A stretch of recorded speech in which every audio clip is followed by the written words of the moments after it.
Cool Figure TV. Revolutionary salute. Revolutionary salute.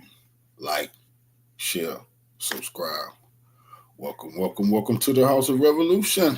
Hey, you know I'm your humble host, the Yao Mean of Revolution. Zelensky time is running out as Ukrainian lawmakers call him a turn against him for his lies. Before we get into that, be sure to wipe your feet. That means hit the like button. You in the House of Revolution.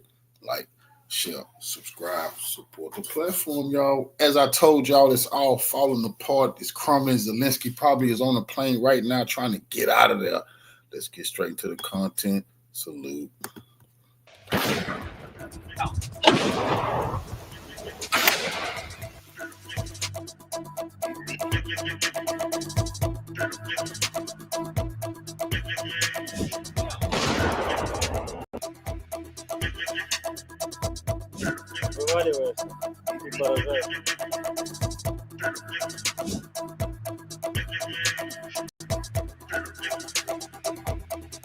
Pressure is mounting on President Volodymyr Zelensky as sharp criticism emerges from within Ukraine's own political ranks. Lawmakers are accusing him of misrepresenting battlefield realities in Pokrovsk and Kupiansk, even as Russian forces claim fresh gains in the east. In a striking rebuke, Ukrainian MP Mariana Bezuglaya accused Zelensky of misleading the public and his own military leadership, saying decisions are being made based on rotten lies. Now he, Zelensky, is openly lying about the situation in Pokrovsk and Kupiansk. Our decisions are being made based on these same rotten lies, reeking of the General Staff's staff culture. Her criticism echoes claims by former MP Igor Mozychuk, who alleged that Ukrainian defenses in Pokrovsk have collapsed and nearby Mirnograd is now encircled by Russian troops. The defense lines of the Ukrainian armed forces in Pokrovsk have been destroyed, while the town of Mirnograd has come under Russian encirclement. The remarks directly challenge Zelensky's latest statements, where he acknowledged fierce fighting in Pokrovsk, but insisted Ukrainian forces continue to repel Russian assaults street by street. There is a serious battle for Pokrovsk. They failed to take Sumy. They failed to take Kupiansk. They realize they will lose Kupiansk. Our troops destroy them little by little. We coordinate all of this, understand where there are certain problems and where there are certain manipulations. That's why the situation in Pokrovsk is complicated. You see, all their strength, you know that in this direction there are 170,000 enemy troops. It is a lot. Oh, really, really? And the next morning, I talked to the commander-in-chief. There are no changes in Pokrovsk. There are Russians in Pokrovsk. Our troops destroy them little by little. Moscow, meanwhile, claims its forces are tightening the ring around Ukrainian positions, calling the offensive decisive for control of the Eastern Front. Units of the 6th Army continue to tighten the ring around Ukrainian formations near Kupiansk and Pokrovsk. Enemy losses have been significant. Adding to Kyiv's challenges, Ukraine's iconic rail hub in Kramatorsk has been closed indefinitely amid escalating Russian strikes on railway infrastructure, disrupting troop movement and supply lines near the front. As Zelensky projects resilience, his critics warn of crumbling defenses and collapsing morale, a widening divide that Moscow is keen to exploit on both the battlefield and the information front.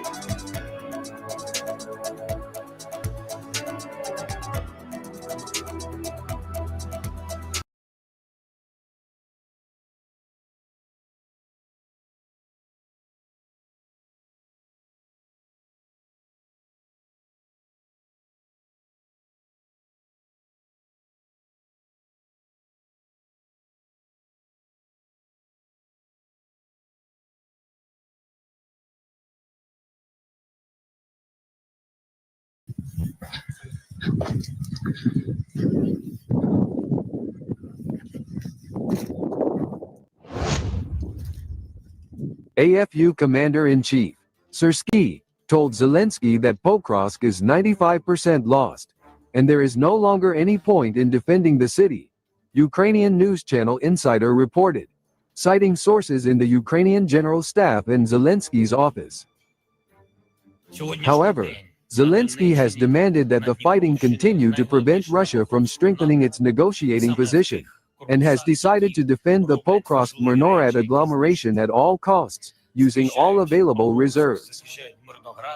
Ironically, Ukrainian soldiers from the 425th Separate Assault Regiment Skelia, who bid their final farewell to North Pokrovsk, are now evacuating and leaving the city, as shown in their video which was shared online on November 6.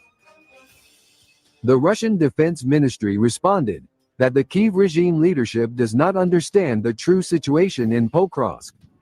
Zelensky has lost touch with reality, Defense Minister Andrei Belousov said on November 5. Recently, Zelensky couldn't help himself. He was once again surrounded by Nazi swastikas in photos from his visit, allegedly to the frontline blockade of Pokrovsk, in the Donetsk People's Republic. Yeah, they Nazis. The latest photos show he awarding members of the National Guard's 4th Rapid Response Brigade. The brigade's number is designed to closely resemble SS runes, and a flag resembling the flag of the 2nd SS Panzer Division Reich can be seen on the wall next to Zelensky. Furthermore, in a video posted by Zelensky on his Telegram channel, he stated that Ukrainian forces were crushing the Russians, securing the defense of Pokrovsk, and launching a new counteroffensive as the city fell. The Russian army is once again forced to postpone the deadline for capturing Pokrovsk. And every Russian defeat contributes to our ability to defend our country, our people, and our independence, spoke Zelensky absurdly.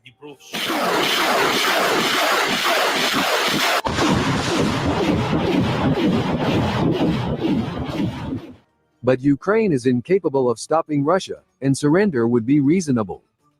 Nearly all exits have been completely blocked, with about 300 meters of the remaining route for Ukrainian forces to return home, or currently under Russian fire control.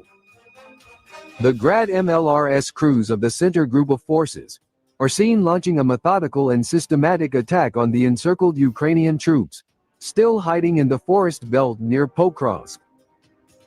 Coordination with reconnaissance units allows for rapid target refinement and high hit accuracy, creating favorable conditions for the assault unit's offensive actions. The Grad's intense fire delivers devastating blows, destroying enemy groups, depriving them of their strongholds, equipment, and maneuver reserves.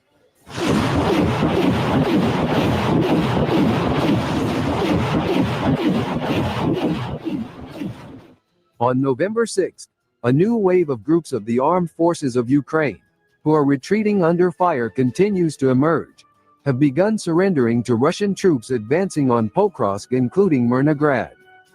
They desperately want to live, and have decided to save themselves rather than fight in vain. Comments from Ukrainian prisoners of war indicate that the will to fight has been replaced by the instinct to flee, and the state is increasingly viewed as a predator. This breakdown in morale represents a strategic vulnerability that deepens with each passing day.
Salute, family.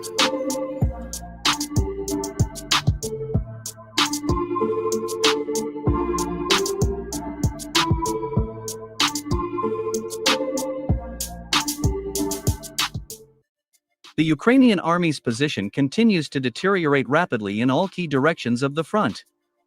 Currently, the attention of all analytical centers in Europe and North America is focused on the dramatic events in such strategically important cities as Kupiansk and Pokrovsk, where Ukrainian troops continue to suffer a crushing defeat.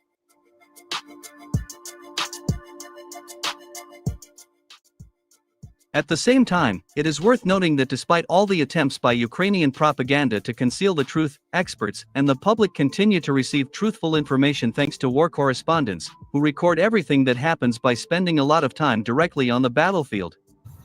For example, on the morning of November 5, German analytical centers, commenting on the operational situation in Pokrovsk, cited data from war correspondents on both sides, and concluded that the Russian army had established control over almost the entire territory of this strategically important city.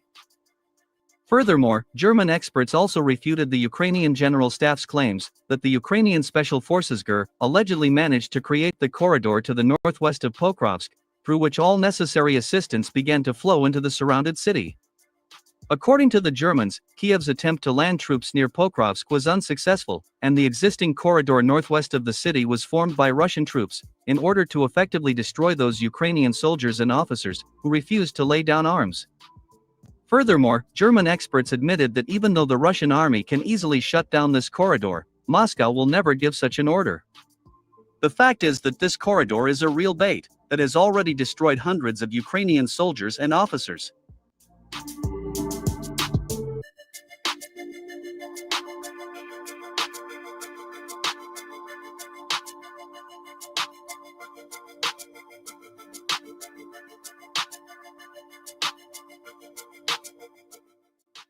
By the way, I noticed that, unlike corrupt Ukrainian journalists, many independent Ukrainian military experts are trying to provide truthful information to Ukrainian citizens on both the Pokrovsk and Kupiansk directions of the front. For example, a few hours ago, Ukrainian experts admitted that Pokrovsk is almost completely under the Russian army's control and that, against this backdrop, the Ukrainian command needs to immediately give the order to surrender Myrnograd without a fight, even though there are quite powerful fortified areas. According to them, the transfer of Pokrovsk under the Russian army's control makes further resistance by the Ukrainian group in Myrnograd meaningless. And in this situation, it is necessary to start saving the lives of Ukrainian soldiers, rather than thinking about further resistance.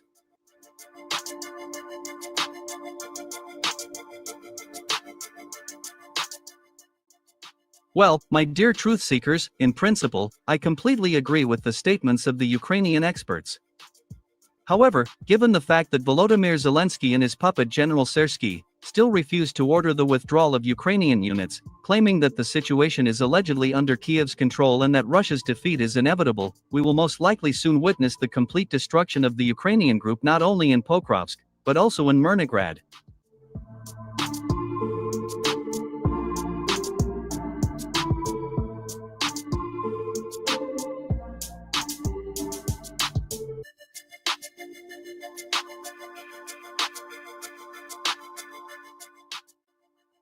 Meanwhile, the Ukrainian army's position is also rapidly deteriorating in the Kupiansk direction of the front.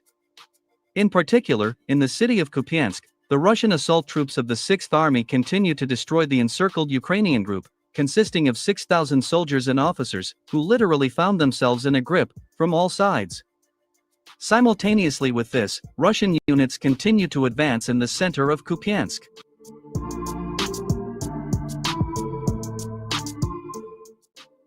Commenting on what is happening in Kupiansk, the Russian military noted that in the last 48 hours alone, the Ukrainian command has tried 5 times to rescue the encircled Ukrainian formations. Over the past 2 days alone, Kiev has lost 8 units of American M113 armored personnel carriers and more than 30 soldiers, in trying to unblock Kupiansk and rescue Ukrainian formations from encirclement.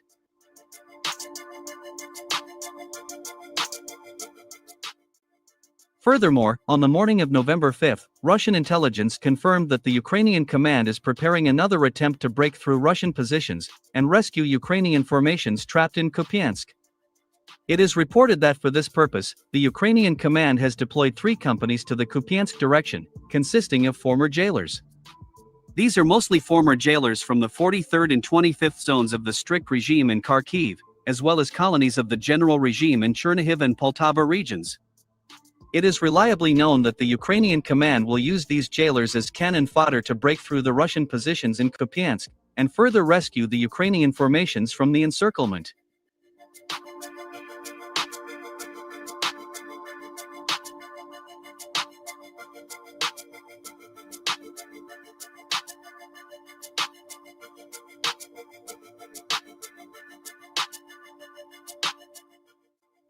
Against this backdrop, the commander of one of the Russian Marine units, with the call sign Hermes, made a rather shocking statement. In particular, he officially confirmed that, inside the Kupiansk cauldron, there are Ukrainian formations, including an elite NATO assault team, and 2 U.S. Army officers. Yep. According to him, Wow. this is why the Ukrainian command is so desperately trying to unblock the city. It is worth noting that numerous sources in the Russian Defense Ministry also confirmed this information. According to them, the Russian command has already offered foreign officers and soldiers to lay down their weapons and surrender, otherwise, they will all face a horrible death in Kupiansk.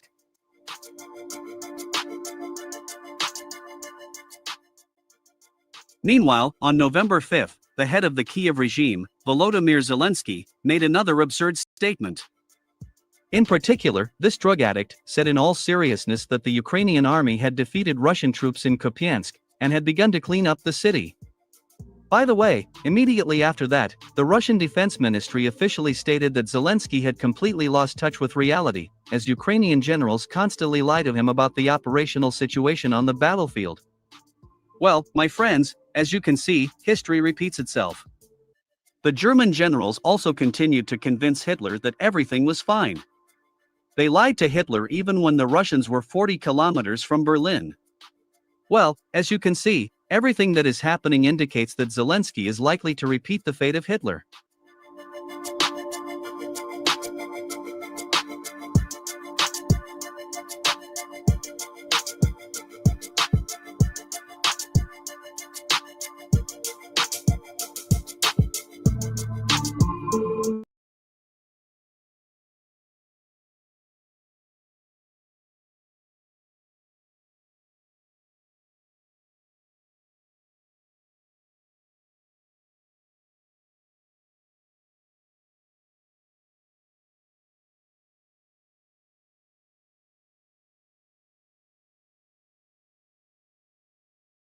That's what Jim Jatra said. He's a former State Department diplomat and an expert on U.S.-Russian relations. He is also, I want to point out, an original gangster for independent thinkers. He sent me this photo this week, and I had to show it off. This is Jim and 2 non-interventionist America First pioneers, Ron Paul and Pat Buchanan. So he knows that of which he speaks when he speaks of foreign intervention, and he's here to warn us. Jim, do you have any other idioms you want to... The pants are falling. The laundry's done. Let's just keep going. Okay, let's stop with the pants right there. First off, I want to commend you guys for the great tribute you did to Pat Buchanan the other day. That was just really magnificent. I mean, one of the greatest Americans I've ever had the honor of meeting, and you guys really hit the nail on the head. So I really appreciate that. Yeah, well, okay, back to the pants. That was a bigot and a racist. I wouldn't say it's too late for a peace deal. I would say there never was any prospect for a peace deal. That if you look at how dysfunctional the American government is, even if Trump really wanted to make a deal with the Russians, I don't think it could be implemented. I don't think he could make the American government do what he wants it to do. And even if he managed to do that for the balance of his term, it would not be honored in the long term. And I think the Russians don't want to admit that to themselves. They haven't wanted to all along. Oh, they went to Anchorage. They presented some proposals. Trump seemed to agree with them. And it didn't even last until the end of the meeting before Trump had walked it all back. I think the Russians are starting to figure that out. The question is, what do they do with it? We have this unfortunate upward spiral of escalation where the one side, the Western side, that doesn't hold any cards, keeps throwing more chips in and raising the stakes and escalating, and the other side that holds all the cards doesn't want to call, doesn't want to actually finish the war militarily, would rather the other side fold. So they'll keep incrementally raising the heat, taking more Ukrainian territory, killing more Ukrainian soldiers, and then saying, okay, now will you face reality? Will you now fold your cards? And we're not going to do that. So I think we've got this really this cycle that there's no way to escape from. It's going to keep escalating until one or two things happen, it seems to me. Either the Russians decide that there is not going to be any deal, that they actually go for the jugular, take out the Kiev regime, kill off the presidential administration, the Rada, the military intelligence, the secret police, and so forth, essentially liquidate Ukrainian state, or somebody crosses a line somewhere that nobody expected, and this thing becomes a direct conflict between NATO and Russia. I don't know which of those two things is going to happen, but those are the only two paths I see at this point. And so Putin in all of this right now? I know one of the notes you had sent over earlier is, and you think one of the upshots here is this is going to continue to escalate at a time when war with Venezuela is looming, and then God knows Nigeria, whatever else other boondoggle we're going into right now. So Putin's got to be sitting there saying, and the U.S. has no Tomahawk missiles left. They've completely almost dried themselves up right now. The Europeans, I mean, God knows what a disaster they are at this point. And so the lines that we think Ukraine exists at this point, where Odessa is still part of Ukraine, where these other areas are still part of Ukraine. I mean, we're talking about Ukraine not being a country very soon if this continues. Am I seeing it wrong? Well, I think it's a little premature because remember, the Russians control about 1/5 of the territory of pre-war Ukraine. So they're a long way, at least on a territorial basis, from saying Ukraine will not be a state anymore. The question is when the Ukrainian army crumbles, which it may do at some point, what do they do with that? Do they come back and renew their demands from really June of last year, which are actually fairly minimal? You get out of the 4 oblasts that the Russians claim as Russian territory now, agree to neutrality, demilitarization, denazification, and at that point, they'll agree to a ceasefire. I keep asking myself, what would happen if the West actually accepted those terms? You would end up essentially with not the West winning, but the West not losing either. You end up with a Korea kind of situation where you have a demilitarized zone between a Russian zone and a NATO zone, and a permanent frozen conflict, which is what the Russians say they want to avoid. So I think that's kind of the trap that the West would like the Russians to fall into. Unfortunately, they can't even spring their own trap. They can't even offer enough of an incentive for the Russians to bite. Now, maybe when the Russians complete taking control of all the rest of the Donbass, the line between the ceasefire line and what their constitutional demands are really has evaporated. In the meantime, as I say, we're going to see escalation. We're going to see more deep strikes into Russian territory that the Russians threaten severe consequences for, but they never do anything about because they're afraid, not afraid, but they don't want to see escalation. Nonetheless, that invites a perception of weakness and further escalation, which I think they're aware of, but they themselves don't know quite how to jump out of that box without doing something they think would raise the stakes considerably. And of course, the other thing you mentioned is Venezuela. I think we're increasingly seeing now, I don't think the war with Iran is over yet, between the U.S. and Israel against Iran. We're about to go into Venezuela by all indications.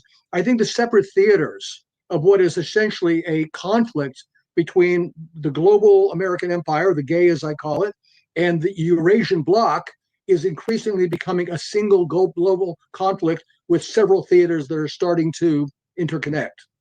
Let's refer to the map because Russian state media, RIA, has continued to, they have this update this map every day.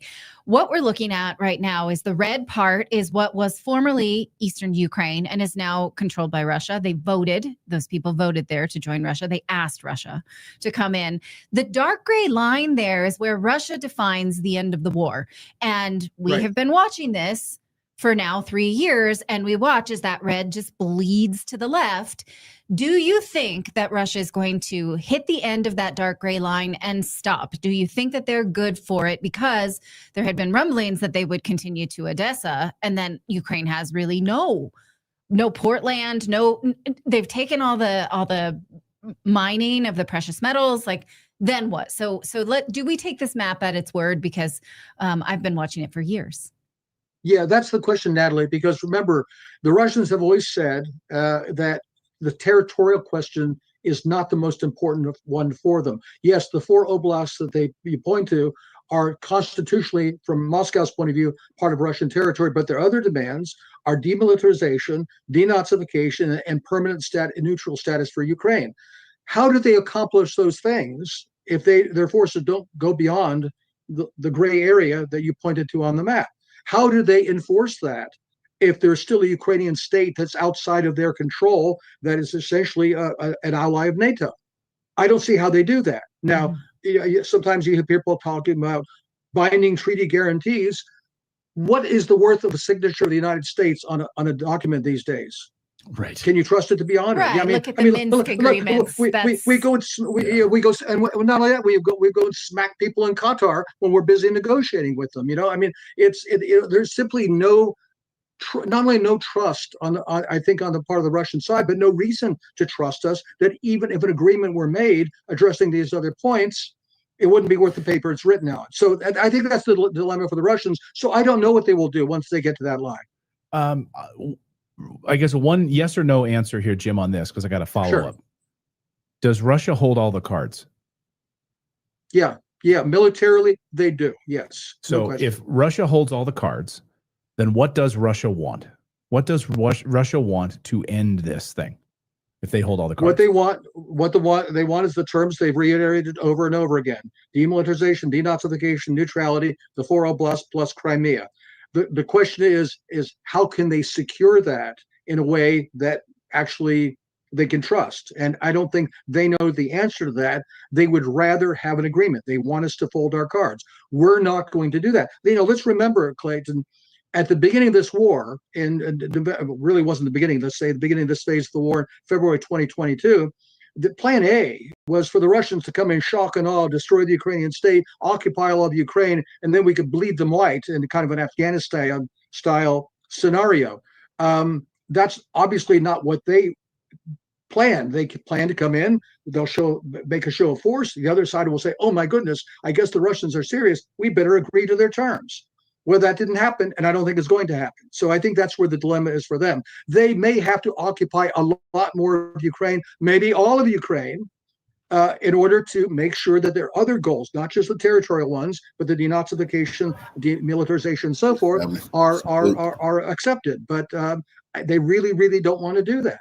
Yeah, I mean, to try to have to rule, it's already the largest country in the world, right? Do they want to rule more land, and then do they want to rule a group of individuals who don't want to be ruled by them?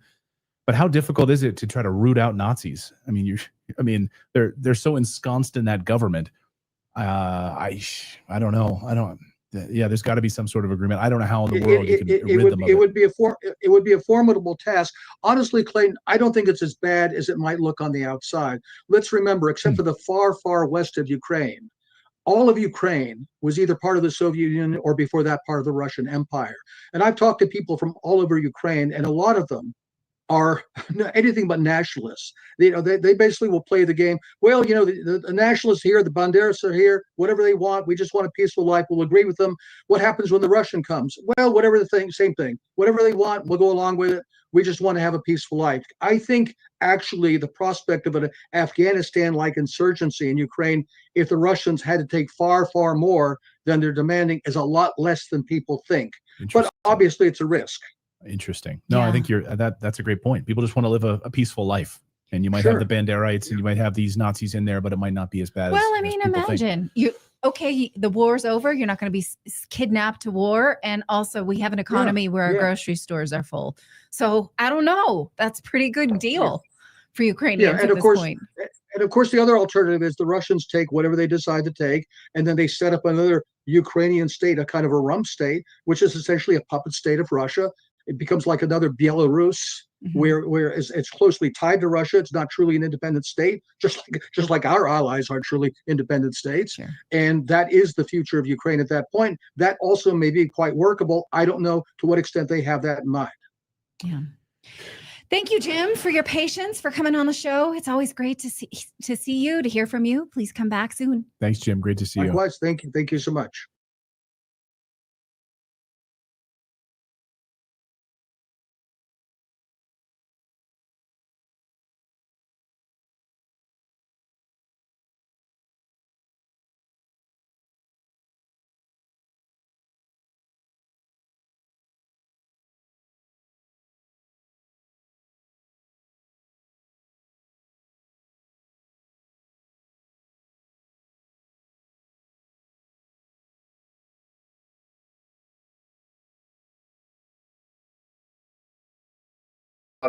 witnessing some pretty intense fighting. Russia claims that it has encircled Kiev's elite brigades, warning them to surrender or to face annihilation. Ukrainian soldiers have confessed on camera that there is a clear lack of manpower on the front lines. It's a war of nerves, strategy, and survival that is unfolding across the ravaged cities of Pokrovsk and Kupiansk. Take a look.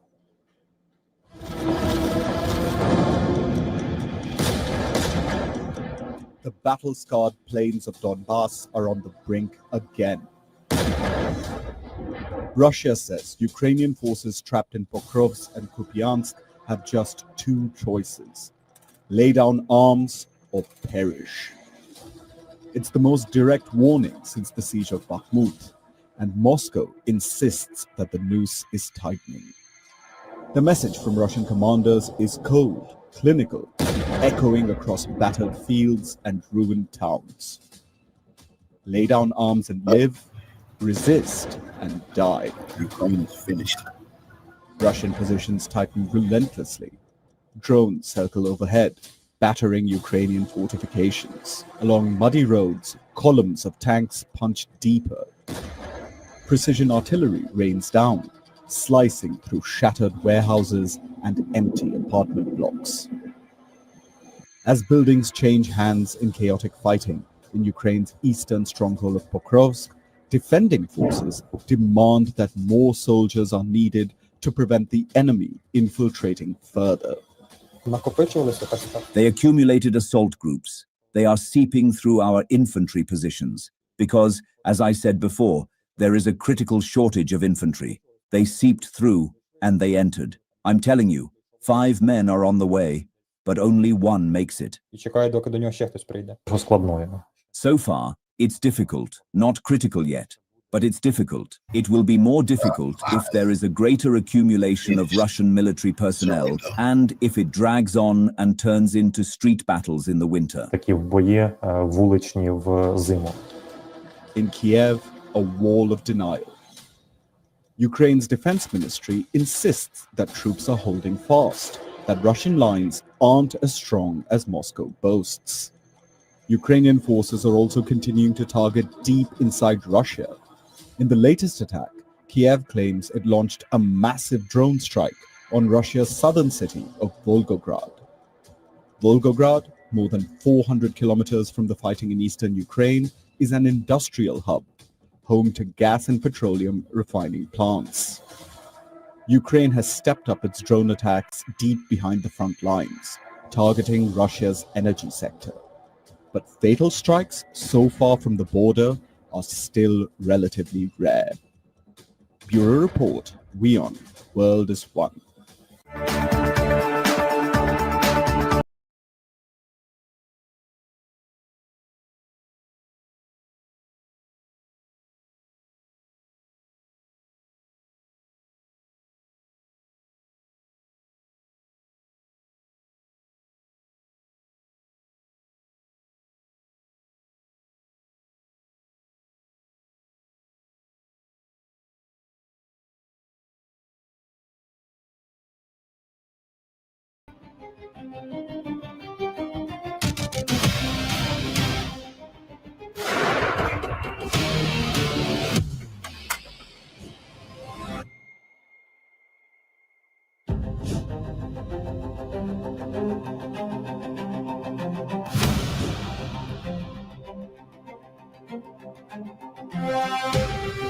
The fight for Pokrovsk has turned into one of the fiercest urban battles of the war.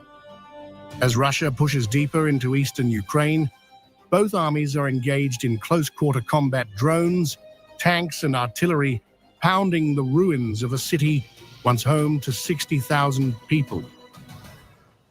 Moscow claims its forces are tightening the noose around Pokrovsk, advancing from the north and west and cutting off key Ukrainian routes. The Russian Defense Ministry says enemy resistance is collapsing and entire formations have been trapped. But Kyiv denies the claim. Ukraine's General Staff says the battle is far from over, that its soldiers continue to repel infiltration attempts and launch local counterattacks across the city's central sector. Ukraine's military intelligence has released rare visuals showing helicopter insertions, drone ambushes, and street-to-street fighting. The images reveal a battlefield consumed by fire where control shifts by the hour. Analysts say Russia has shifted tactics, relying on smaller, mobile assault units supported by FPV drones and precision-guided artillery. The pincer strategy has created a grey zone of chaos, with neither side in full control. Independent trackers like Deep State report that Russian troops have breached several sectors of Pokrovsk, calling the situation critical. If confirmed, it would mark Moscow's most significant advance since the fall of Avdiivka last year. For the Kremlin, Pokrovsk's capture would complete another step in its Donbass campaign, a political and military prize that Vladimir Putin can showcase as proof of renewed Russian strength. President Volodymyr Zelensky visited troops near Pokrovsk earlier this week, praising what he called heroic resistance. He insists Russian forces have made no meaningful breakthrough, though Ukrainian morale remains under strain. As Pokrovsk burns, Russia's eastern momentum appears to gather pace, calculated, relentless, and coordinated. This battle may decide the shape of the Donbass, and with it, the next phase of the entire war.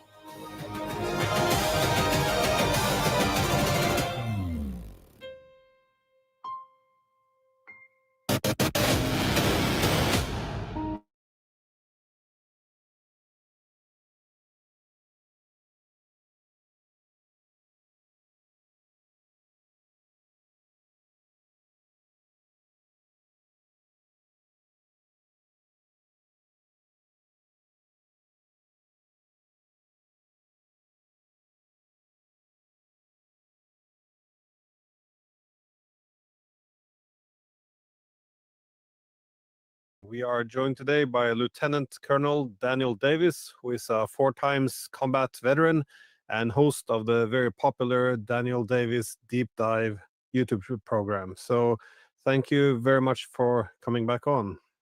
Always my pleasure to be here. Thanks for inviting me. So your military background and expertise comes, well, in good hand now, as we see that Pokrovsk has fallen much faster than expected. As I understand, there's only a few more streets left, and so over 95% has been taken already by the Russians, and what many assumed would take weeks or even months more happened seemingly in a few days. So one of the consequences, though, is that thousands of Ukrainian soldiers were not pulled out, and as we see from footage, many people are surrendering. Other Ukrainian soldiers are simply being slaughtered as they attempt to escape, while other has retreated into Mironograd, which is now completely encircled. I guess, how did this happen? How did the city fall to the Russians so fast? And why are all these troops still there? Yeah, this has been going on for quite a long time. The end has come fast, but the investment in the siege, you can say, has been going on for probably over a year. And for really I guess about 2 months ago, from 2 months to 1 month ago, there was just a little bit of progress, which it's been kind of the case before, because Russia had been variously going back and forth between different parts of the front. They had been using different tactics, etc. But one of the things that led to the success here is that Russia has been increasing the pace of its operations at multiple points along the front lines. I mean, all the way down into the Kherson area, the Zaporizhia area, just south of the Pokrovsk area, just north in Konstantinivka, then up in the Liman area, and then in the Kupiansk area. And then even additional stuff just late even in the Kharkiv Oblast as well. They've been increasing operations there. Russia has the manpower to do all that, so they have been increasing in each of those places. Ukraine hasn't. And I think the one thing this really exposed, and I'm pretty sure it was by design, is that the Ukraine side didn't have the reinforcements necessary to be able to keep all of the holes plugged and to reinforce in the area when Russia clearly made Pokrovsk its priority of effort several months ago. I actually interviewed a guy from the Russian side who told me, I want to say it was about 4 months ago, that Pokrovsk was definitely their priority of efforts. It was able to say that even out loud in public. And what you saw was, you may recall, I think it was in August, that Russia had this really big penetration up north of Pokrovsk, north of Rodinska, the city that's kind of at the linchpin of the mouth of the what had been the cauldron set up over the Pokrovsk area.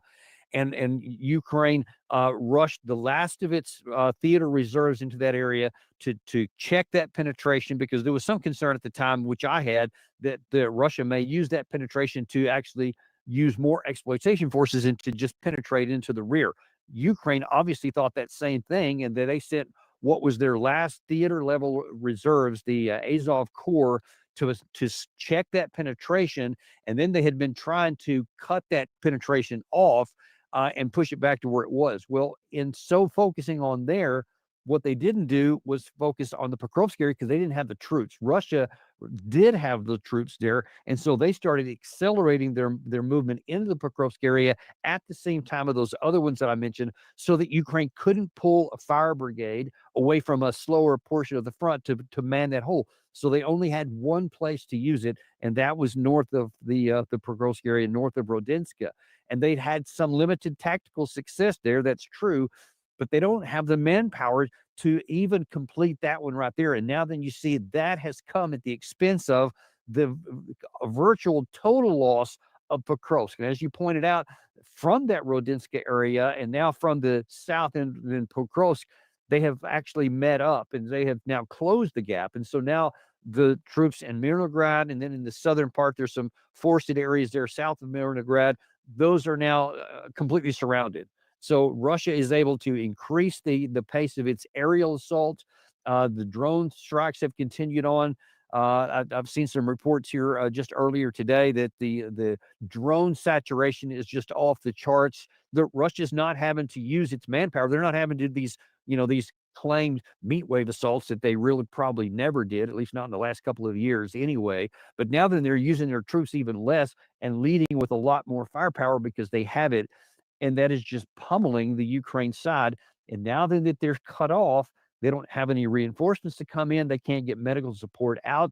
The only way they can reinforce them is to have some of those big Baba Yaga drones or any of the other kinds where they can bring supplies in, but that's spotty, it's limited, and it's also under fire from the Russian side. And I had been talking about in watching this as that mall was closing, that Ukraine had a decision point to make. They could either do the same thing they did early in the war in Mariupol. They could repeat what they did in Lysychansk, in Severodonetsk, in Bakhmut, in Avdiivka, where they said, no, we are not going to give up anything. We're not going to withdraw to better lines, which made sense militarily.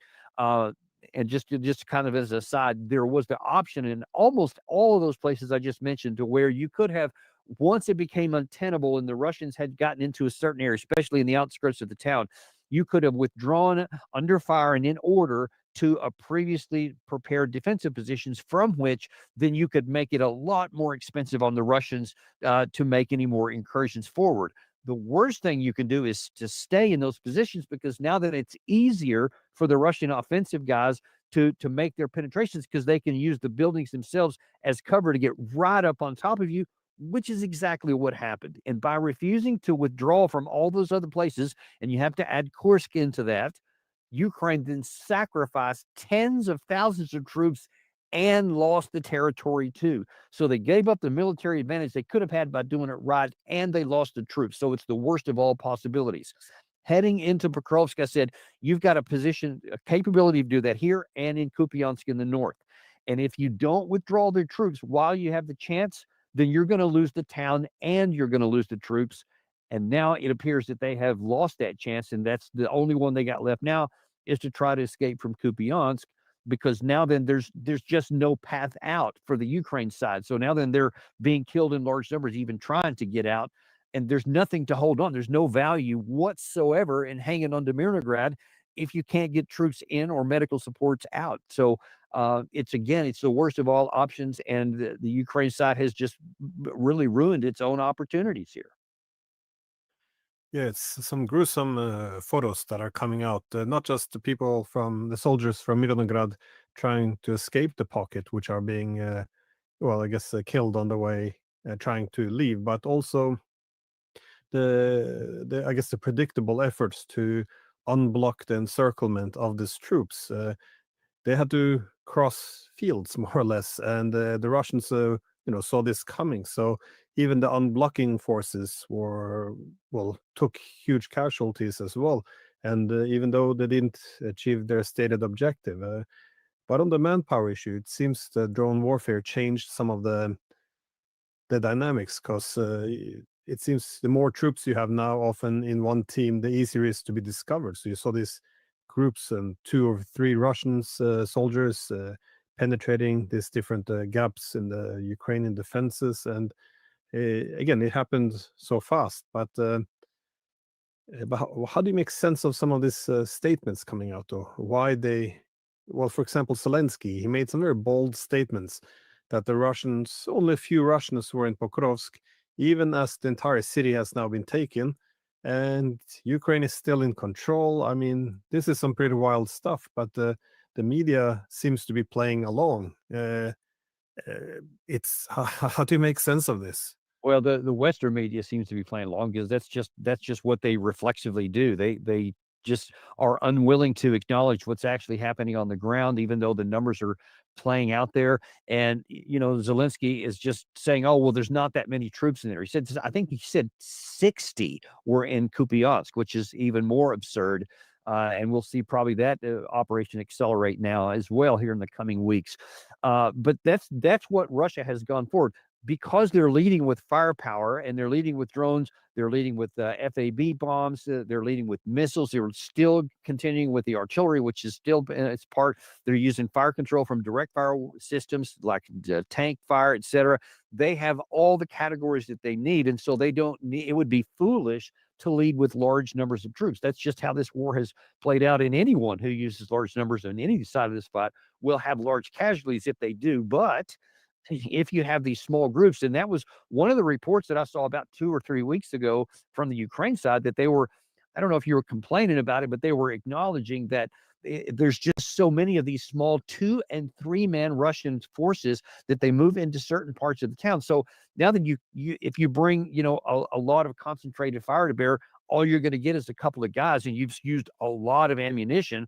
But the Russians have dispersed all their guys, and so they take all of these places. They know that several of the places there were Ukrainian pockets that they bypassed and to moved around, but now then they're cut off. So now that they can either methodically destroy them, because once these small groups are in there, they can find out where the Ukrainian side are, and they can vector in artillery strikes. They can bring in drones themselves, or FAB bombs can be directed on target for the Russian air power, and then they're methodically destroyed. So it doesn't matter what the actual number of Russian troops was. If it was, I mean, I can't imagine it was literally only 250 guys, but it could well have been because of the dispersion, because the power of those guys is much greater than the actual numbers. And then you see on the map that they succeeded in really fast. Once it was pretty slow up to about a month or so ago, but then really fast up to this point, because the weakening had just finally started to collapse and to crumble. And then we've seen it roll up, and now then the whole conglomeration is physically surrounded. And now then we'll see what's going to happen with Mirnograd after that. But that's what's actually going on. Well, we've seen throughout this war that often Zelensky has chosen to trade lives for time. That is, to hold on to cities after they've been lost, and the casualty ratios shift. But in I his favor. just want to comment on that, because that is one of the more aggravating and annoying things to me, and just angering on the sense of how it just throws away human life. Because I've heard that. Well, he traded time for space, because that is in isolation legitimate potential military strategy. Only though if it actually accomplishes and buys you some kind of advantage to do. What the Ukraine side has done is that they have thrown away lives for nothing. And sure, the time clicked off the clock, and for example, in Bakhmut, by making the Russians go building by building and sometimes floor by floor to eject all of the Ukrainians, they did lose a lot of people. The Russians did, and actually, it was more the Wagner group than it was the Russian army per se, and they did lose a lot of guys. But you lost the city and all of your guys. Look, on the other hand, at what the Russians did in Kherson City in 2022. They were faced with a similar situation. They had, I think it was about 30 to 40,000 troops in the city of Kherson. It was one of the bigger captures that they made in the war on a large city. They were faced with, do we continue to hold it because the Ukraine side was moving in from the west and they were moving towards it? Do they fight and defend the city, or do they abandon the city and withdraw all those troops on the other side of the Dnipro River and hand over it so the Ukraine can take it without fighting? But they have preserved all of their troops, which is what they chose to do, because they said it would cost too much to hold on to it. So instead of giving time or anything else, they just abandoned the city. They blew all the bridges across the Dnipro. So it now basically stopped the Ukraine. They couldn't go any further, but all of those troops, all of those experienced and combat trained up troops survived. And now then they can use them elsewhere, and they build other formations off of them. But the Ukraine side in the Kursk area, when they had a similar situation, once they had that first penetration in August of last year, and they went up, quite a ways in, that's all they could have done. They didn't have the power to push up any further, and it was never going to go further. They should have said, okay, now we're going to withdraw all of our troops, and we're going to live to fight another day. We had our say. We took it to Russia. We blew up a bunch of stuff, and yay, that was great, whatever. But we're going to seal that thing off. Now you would have had all those troops, but as it is, they lost 70,000 troops, and they kept putting in more and more reinforcements. And now you're paying the price for what they did in Kursk, because all those guys they could have saved, and it could have been on the Eastern Front to make this Pokrovsk even more difficult for Russia to take. They didn't have them. So now that they just got whoever they can steal off the streets, and they've lost all of that troops they had here, and they lost the territory. So they lost it all. So you traded some time, you got 7 months, but what did you get for that? You lost your most trained troops, and you can't replace trained guys. Guys who've been around for years of this war, or even longer than that in some of the cases, they're gone, and you've lost all their experience with them. And now then you may have more guys you put in uniform, but they aren't trained in experience, and you can't build experience. It's only got to be earned day by day. And just putting somebody else in uniform may keep the numbers similar, but their capability is far less. And now you're seeing it manifest. And at some point, I think what we've seen happen in Pokrovsk, it's going to happen probably on the Eastern Front somewhere, and there's probably going to be a collapse. It's possible that, especially as we get further into winter here, that we could have a collapse somewhere on a portion of the front, not just a city, but on a portion of the front. Remains to be seen what the Russians will do with that, but that's a big risk, that because the Ukraine side tried to, quote, trade time for space and ended up losing all of it. Yeah, you mentioned Kursk. This is one of the many strange things in war. I mean, when they went in, many of us were saying this makes no sense. They put their best men from behind the defensive lines in the trenches where they're protected, out in the open, and tens of thousands of them, young men, were slaughtered. Good soldiers, which the Ukrainians had. And what is the point of this? They can't possibly hold it. Yet any dissent, any criticism was just denounced as, oh, well, that's a Kremlin talking point. But forwarding to now, the present time, nothing was achieved. They took massive casualties. They were chasing out, but there's no reflection, because anything that disrupts the war narrative, that this everything is brilliant and any offensive is a good thing, it prevents this. But with the collapse of Pokrovsk now, this is a very strategic city, though. What are the consequences of this city falling to the Russians?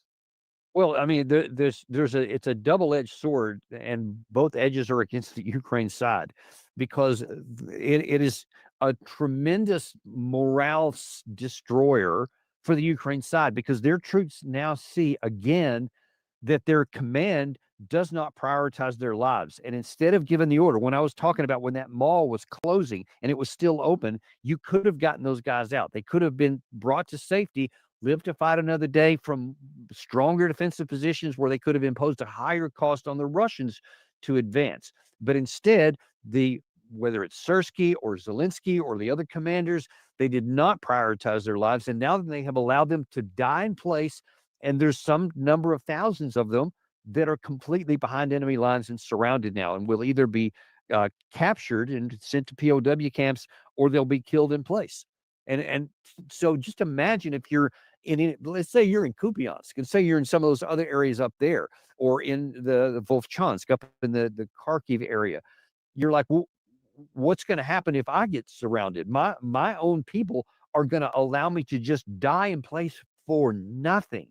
And if I can look and see, you died for nothing in Avdiivka, in Bakhmut, in Kursk, in Krinky down on the Dnipro River before that, or in now Pokrovsk, why do I want to literally die for nothing when I know that my own country is just going to continue to blindly throw lives into the toilet? I just, at some point, even the most ardent nationalists are going to say, there's no point in this. I mean, we've already seen the desertions are up. According to one report I saw in so far through 10 plus months of 2025, 500,000 people have deserted, and another couple of 100,000 ages 18 to 22 have fled the country just the last 2 months on that portion of it.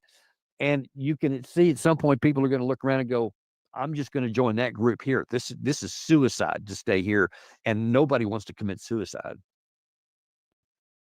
Yeah, I follow quite a few of these Ukrainian Telegram channels of different, military people from the Ukrainian side, and there's the decline in morale is quite obvious, and also anger often among their own political and military leadership. It stands in very stark contrast, though, to what you see often from Western politicians and media, where there's insist no surrender, no withdrawal, no negotiations. If they listen to these military Telegram channels of Ukrainians, they would probably call them Putinists for challenging the wisdom of holding on to every single inch despite all this massive losses. Well, there was a speech given at Maastricht University on the 3rd of November, so just a few days ago, by General Ben Hodges. And I think that he gave the view that a lot of people where he took President Trump to task and said he has had a losing strategy from the beginning. He said he doesn't understand anything about the history of the war, which is kind of odd because I don't know what history he's talking about here. But he said that he implied that he could have just given Putin an order to leave. He said he didn't even tell Russia to leave Ukraine. And he now asked Ukraine, to give up territory to get peace. And that's ridiculous, he says. So Russia is not winning. General Jack Keane on Fox News yesterday said Russia is not winning. So we just need to put more ammunition, more weapons, etc. in there, oblivious to everything we just talked about on the map and all the men that are dying and the people that are abandoning the fight. And no, just keep giving them more bullets to go in and keep dying. I mean, it makes no sense whatsoever. And especially in light of all these failures that have happened in the last year or so, why would you want to say, yeah, let's just keep on helping them die in large numbers when we see it's not going to work? And the Russian side does have all the numbers, and they have the ammunition and the industrial capacity, which I think you mentioned a second ago. And then you can say, we can't just tell Russia to leave because we can't make them leave. And yet that passes for elite thinking in the West. And it just puzzles me why we keep why we keep listening to people like that, to be honest with you. Yeah, I've seen Ben Hodges contribute on different programs, and I'm always struck by the thought that if these were our men, our soldiers, we would have taken very, very different decisions. But again, the more they keep waving the Ukrainian flags, the more the dishonest they seem, that these are mere lives to be thrown away. But you did mention these other cities which are falling, because Pokrovsk has already fallen. Siversk is now semi-encircled, and also the Russians seems to have entered in the south. Kupiansk also encircled. You can add the Konstantinivka as well, but combined, these are very important cities along the main front line where all the defenses are. But together as well, if you look at Russia's key objective of taking Donetsk, then the two main cities of Slavyansk and Kramatorsk, then Pokrovsk is just in the southwest, which allows them to push north and cover the cities from the west. Siversk is on the western side. Kupiansk is in the north. You have Konstantinovka in the south.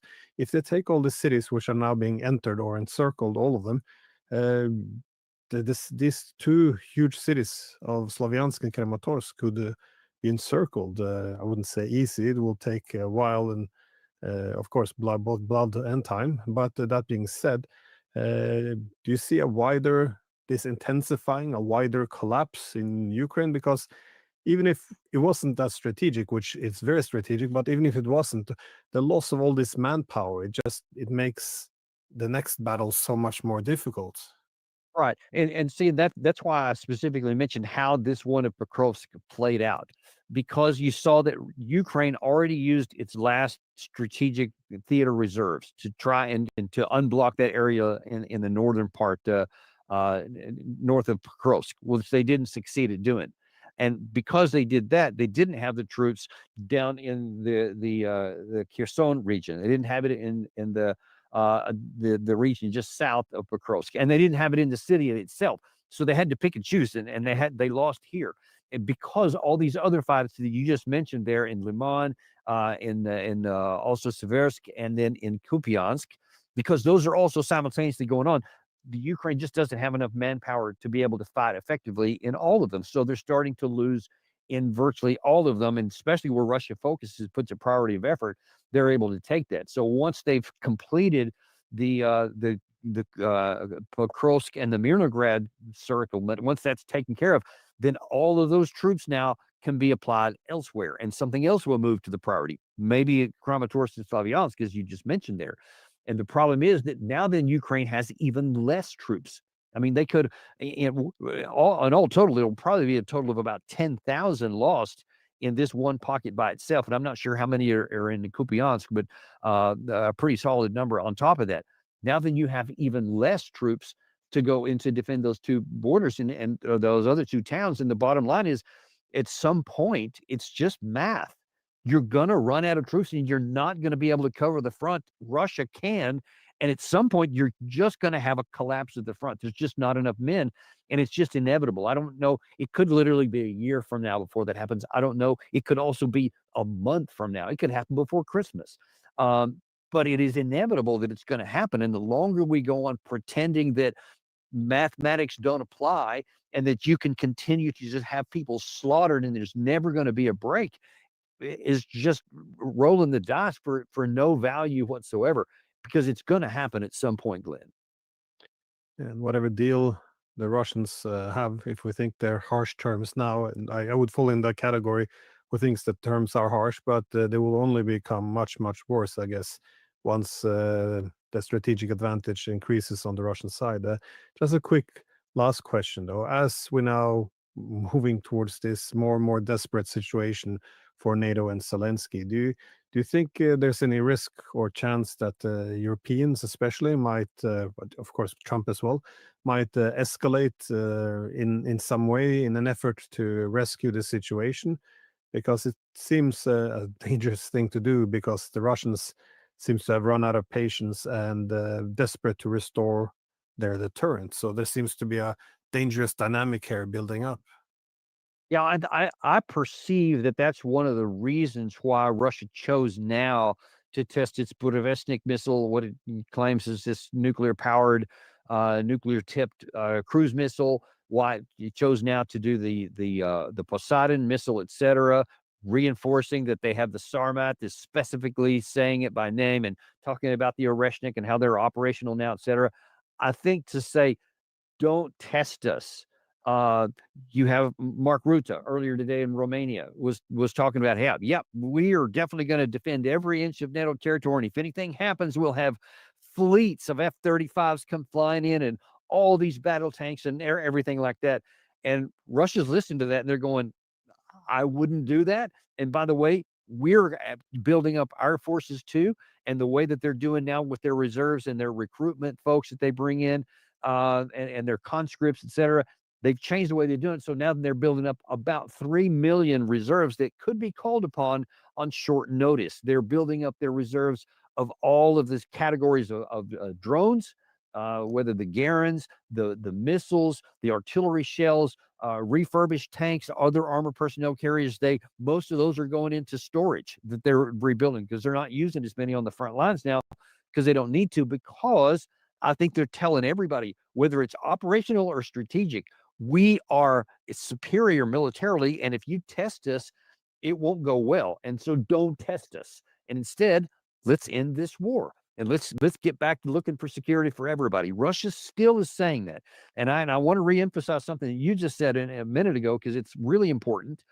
The terms right now that for a negotiated settlement are still on the table, and they are, I call them ugly. The ugly terms, they're terrible from Ukraine's perspective, but they're not as bad as killing all the rest of their troops and taking everything up to the Dnieper River, and probably including Odessa up to the Transnistria, because I think all of that could fall too. So it can get much, much worse if Russia is required to take on the battlefield what they would otherwise settle for less on a negotiation table.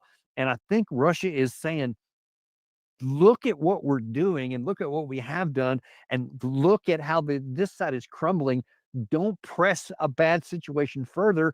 End it now. That's what we should do. We're given a golden opportunity here. And I just pray to God that we have the wisdom to take it, because if we don't, Glenn, you're going to get that situation that I just described there. Russia will take everything that they want on the battlefield, however long it takes. Yeah, I get the impression though that the Europeans might be enhancing the rhetoric to some extent to make up for the fact that the U.S. is reducing its military presence now in Central and Eastern Europe. So to compensate for the reduced capabilities, there's more, beating the chest and speaking loud. But and that's the opposite of what we should be doing. We should say, hey, look at that. Let's start going towards diplomacy, something that can actually produce positive outcomes, that can ensure your security, your prosperity, and the safety of all the people, and lower the chances of war. That's the wise thing to do. And I guess because the mentality has just been locked in this thing really since 1992, and and all the way since 2022, 2014, let's just go back to there. I guess they just have this ossified brain cells, if that's the whole thing, that they can't think in ways that are rational and protective of their own interest. But I hope we figure out how to do that before it's too late. Well, I wish NATO would give you a call for some advice there, because there seems to be a lack of common sense now. But thank you so much for taking the time. I know you're busy, so very much appreciate it.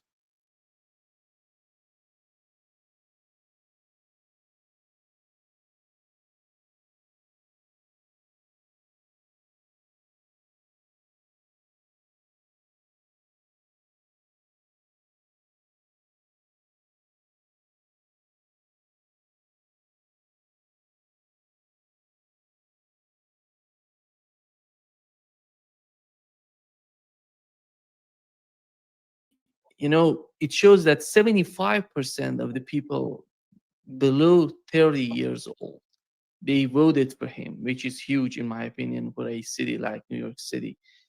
What is happening in the New York City that could influence the future of the Democratic Party? Look, all I know is that there was a fair and free election held, and the people of New York City voted for a man who was qualified to be mayor legally. I don't give a damn if he's an immigrant. I don't give a damn about anything about him. He's a U.S. citizen, meets qualifications, and he won. So hooray! People vote people in, and then they get to hold them to account. If you don't like him, where were the alternatives? Why could the best they come up with is Curtis Sliwa and Andrew Cuomo? You really telling me a city of 12.5 million people could only come up with those two guys to oppose this guy? I mean, if you don't like him, come up with somebody better. Who else did you want there? A failed governor? An aging guardian angel? So no, I mean, I'm fed up with people who condemn this guy. Are his politics my politics? Nope. Would I have voted for him? Probably not. But he is allowed to run for mayor, and the majority of people in New York City voted for him. The vast majority of people in New York City voted for him. And the last time I checked, in a representative democracy, that's what counts. So I'm not worried about this. I mean, New York mayors have famously found out that the citizens of New York aren't quiet when they're not happy. And if this guy fails to deliver on his promises, he's not going to have an easy time. So good luck to him. I hope he gives the citizens of New York City everything they wanted, everything they expected. But we'll see. He wouldn't be the first failure of a mayor, and he wouldn't be the first successful mayor. Mayors come and go. I can't get upset when the people of the United States vote for somebody and put them into office. As long as it's a fair and free election, it means it's a battleground of ideas, and he had the best ideas out there. At least the ones that resonated with the population that mattered, which is the voting population of New York City. That's how democracy works. If I don't like it, then golly gee, why don't I run against them next time or find somebody who will? That's it. I'm not worried about any of this. I'm really not. I don't lose any sleep over this. Yeah. And let's go to what's going on between the United States and Russia. We know that the president of the United States said that during the interview he had on 60 Minutes, he said that Russia and China are testing nuclear bombs and some sort of nuclear test they're doing. And they're not obvious. They don't say anything about it. Behind the scene, they're doing this, secretly they're doing this, which in the same interview, they showed the commander and who had, the exact, he knew what's going on with Russia and China with the case of testing nuclear. I don't remember his name, but he said that there is no evidence that Russia and China are testing nuclear bombs.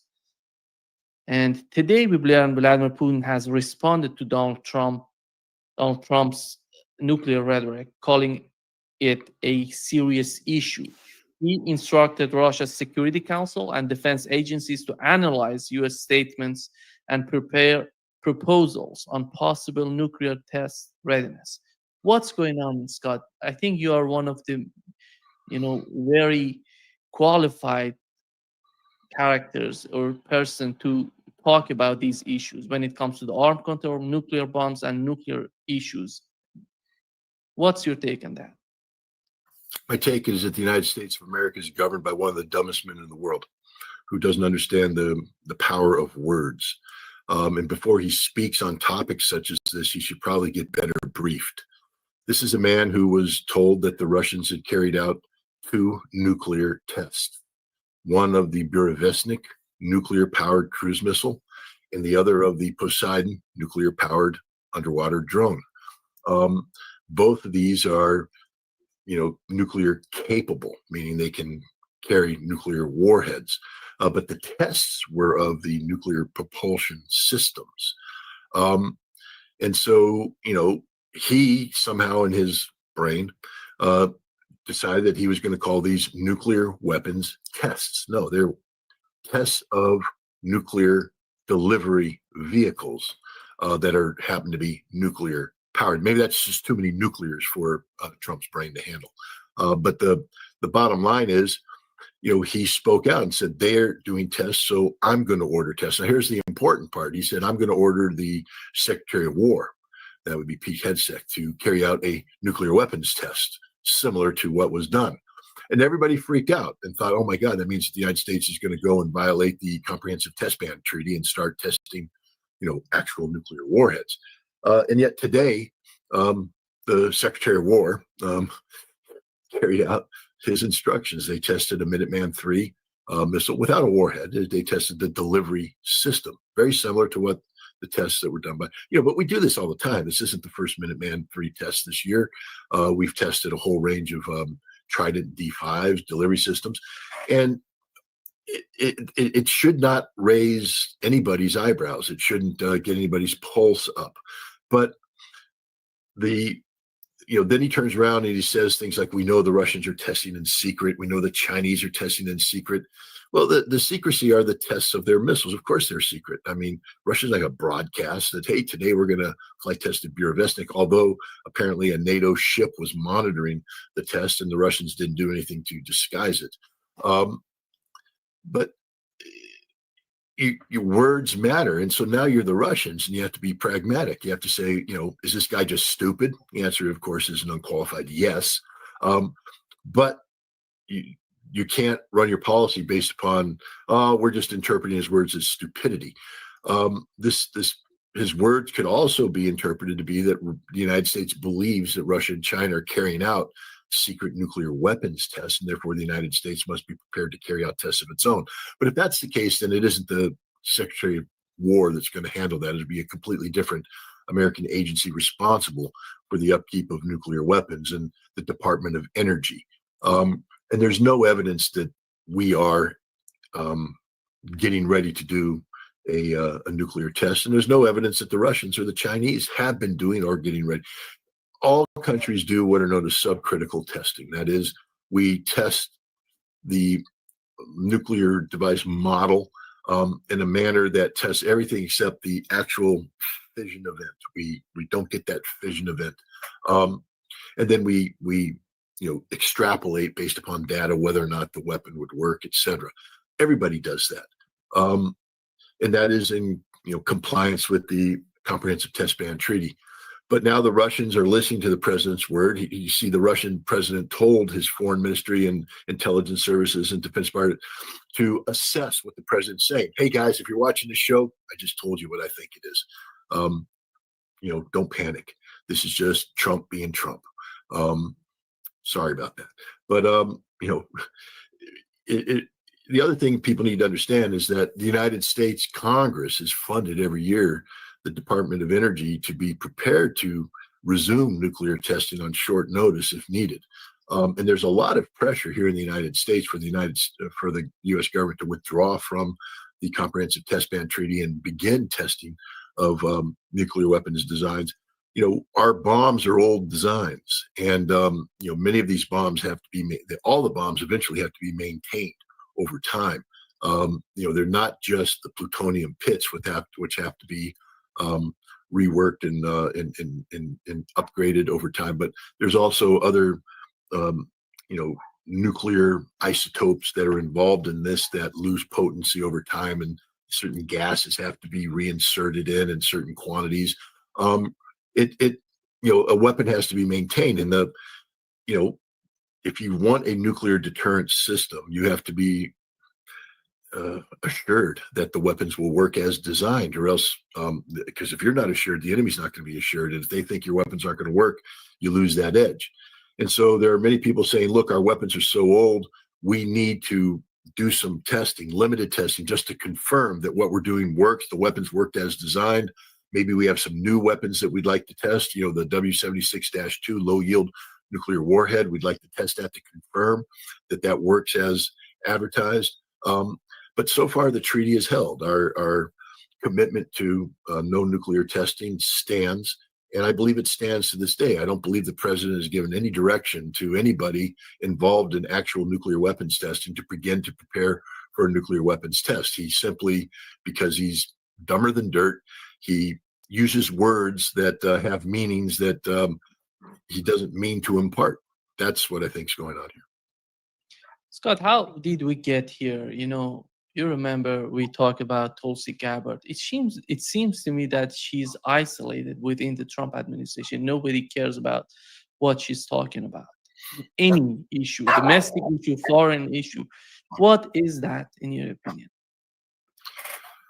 Well, first of all, we're dealing with a president that doesn't understand effective staff work and doesn't understand what it means to be part of a team. He envisions himself as the captain of a team that he doesn't trust. He only trusts himself or a handful of people around him. Tulsi Gabbard was made the director of national intelligence, but we saw early on in her tenure that he doesn't heed her advice when she spoke to him about Iran, for instance, and their nuclear program. And I would imagine that today, when she speaks about other issues like Venezuela or Russia and nuclear weapons, that he's not heeding that as well, that he listens to a tighter inner circle that she's not part of. It appears that he listens more to the director of the CIA, who is, more politically aligned with Trump. He listens more to Marco Rubio, which I just don't understand, because Rubio hates him with a passion and despises him. And yet he's empowered Rubio not just as a Secretary of State, but as the National Security Advisor, which means Rubio runs honcho over all of these policy issues. He listens to, Sebastian Gorka. He listens to, Keith Kellogg. The person he should be listening to is the person that's empowered by law to talk to him. The presidential daily briefing is done by the Office of the Director of National Intelligence, not by the CIA. And so it's Tulsi Gabbard that is the one who is supposed to be providing him with the daily dose of information. But this president has boxed her out, and she has a specific politicized job to do, which is to go back and put her focus on the 2016 Russiagate scandal, and she's doing that job very well. But she's not. The job of the director of national intelligence isn't that of a forensic investigator. They should be looking forward, looking into the future, providing the president with the best intelligence possible about the world we live in. And unfortunately, the person that's best positioned to do that isn't being allowed to do that.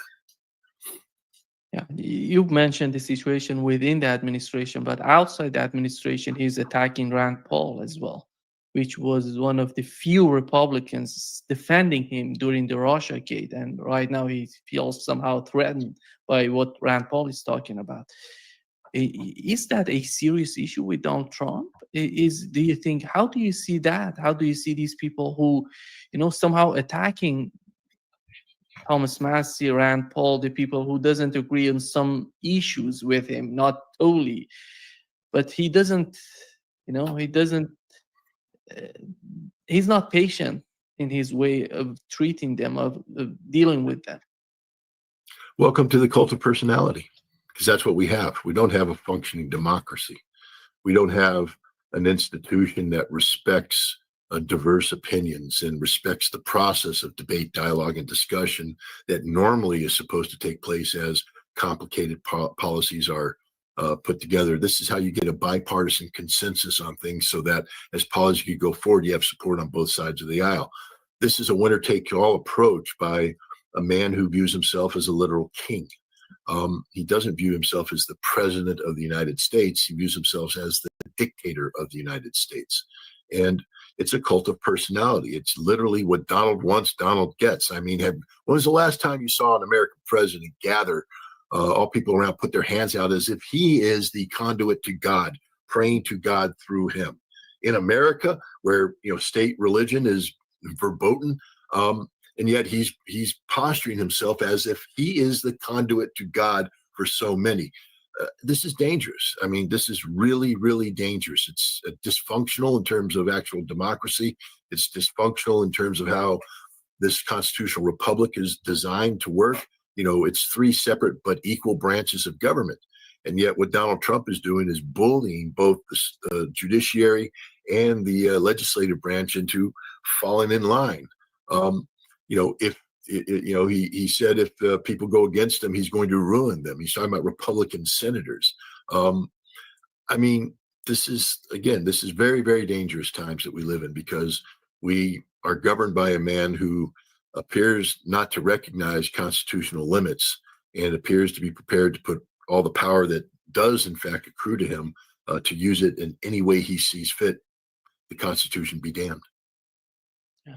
One of the alarming issues during the meeting that Putin had with his cabinet, the Russian defense minister said that deployment plans for the Dark Eagle hypersonic missile system in Europe and in the Asia Pacific, capable of reaching central Russia just in 6 to 7 minutes. I don't know if there is some sort of communication between Russia and the United States, some back channels, Pete Hegseth somehow some sort of communication between Pete Hegseth and his counterpart in Russia. Is there anything of that sort? Because we've learned that Peskov has mentioned that there is no phone call planned between Donald Trump and Vladimir Putin. But how is the communication between the two administrations? These sort of meetings in Russia shows that there is no, if there is, it's not that much efficient. What's your take on that? Well, first of all, when you have back channel communications, the implication is that the president implicitly trusts the person doing the back channel communications to accurately reflect the position of the United States and accurately report information back from Russia. It's a non-standard way of doing business. It's been done forever. I mean, JFK famously had several back channels into Khrushchev that helped bring the Cuban Missile Crisis to a close. Even during the Biden administration, when Joe Biden wasn't interfacing with Vladimir Putin at all, there were back channels taking place. The CIA, was definitely involved in the back channel between Narishkin and who was the CIA director under Biden, Burns, maybe William Burns. But could the CIA, the CIA has muscle memory in that regard. So could Radcliffe be a back channel? If he is, nobody's talking about it, which sometimes is good. But the problem is you can have the channel. It's like AI, you can have AI, but if all you do is feed it garbage, the AI is going to spew garbage. I mean, this is the way it is. What's going into this back channel? Who's advising the president, and how is the information coming back being given to the president? I mean, obviously, this would be a back channel outside of the normal Director of National Intelligence, bailiwick, and so it's not being factored into the.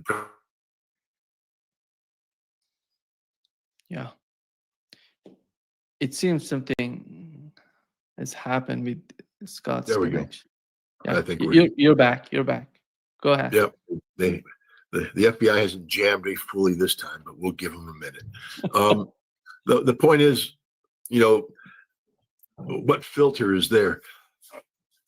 The Russians, I mean, Donald Trump said something the other day that raised my eyebrows. He said, we are in negotiations with the Russians about arms control. But every Russian I've talked to says there's nothing going on, nothing.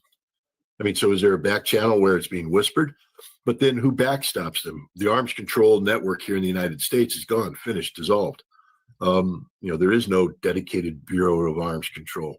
It's been melded. Arms control responsibilities have been melded into State Department bureaus now that also do counter narcotics and counterterrorism. So there's no dedicated group. And the 1,300 State Department professionals were fired on July 11th of this year. These were the people that did arms control, the Russian specialists and others. They're gone. So who's doing the work? And this is the danger. And it's something I've been saying all along. The danger is if you don't have a team of people that can contact their counterparts in Russia, the vacuum of information that's created, creates the opportunity for the Russians. Now they have to speculate. Instead of knowing what the United States is doing, they have to speculate. And when you start speculating, you have to think worst case scenarios. And so you have to prepare for worst case scenarios. And that's the policy direction you go, which should be the last policy direction anybody in the United States wants Russia to go. The Trump administration is paying the price for this narcissistic egomaniac who, wants to run the presidency as a cult of personality instead of this chief executive of an executive branch of government that has a bureaucracy and an infrastructure and a methodology in place for making policy and overseeing policy, implementation of policy. That's out the window right now. This is literally the definition of chaos. Scott, my understanding of what's going on between the United States and Russia when it comes to the conflict in Ukraine, whenever someone talks about the situation with Ukraine, or somehow Donald Trump's every time he comes out, he says something new, or he repeats the same sort of rhetoric. But we cannot learn from the United States what's going on between the United States and Russia. But when Russia comes out this way and Putin says this is a serious issue, it means something, I think, for us. They're not going to panic easily. When they say something, they mean it. That's problematic, in my opinion. That shows how fragile is the communication between the two countries. Yeah. First of all, there's no panic in Russia. I mean, there's no panic at all. They're just doing businesses, as they see fit. Russians take treaties very seriously, and the Comprehensive Test Ban Treaty is a foundational, treaty document for arms control. And it's a very serious thing if one side is talking.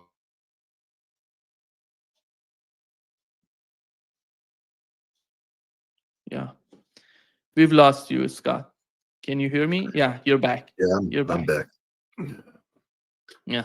It's a serious thing if one side is talking in a way that could be interpreted as walking away from the treaty. So, of course, the Russians are taking this very seriously. But, the Russians have made a comment recently coming from the Kremlin that I think all Americans should pay heed to. I think it was Dmitry Peskov who made the comment that, in the past, it was that the Russians were trying to get a meeting with Trump, or looking forward for a meeting with Trump, and thought that the meeting itself could be a pathway towards getting something done. But now what they're saying is there's no need for a meeting with Trump, because there's no reason to have a meeting if the United States isn't able to put anything on the table. And so the script has been flipped. It used to be Russia that had to put something on the table. Russia was the one saying that we're waiting for the Russian proposal and things of that nature. Now the Russians say, you got our proposal. It ain't changing.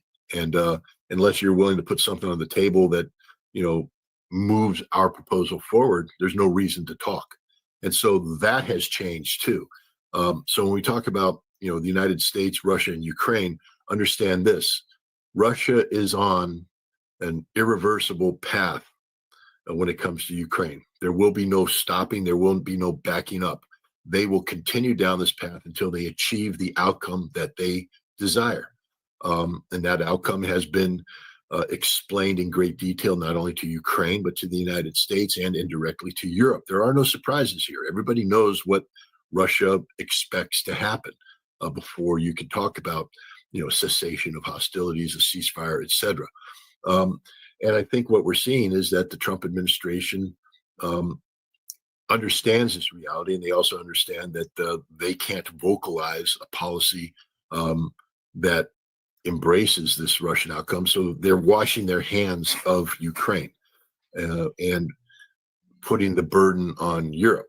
And that is the American position on Ukraine right now. So, there are no surprises here. This war, unfortunately, is going to finish the old-fashioned way.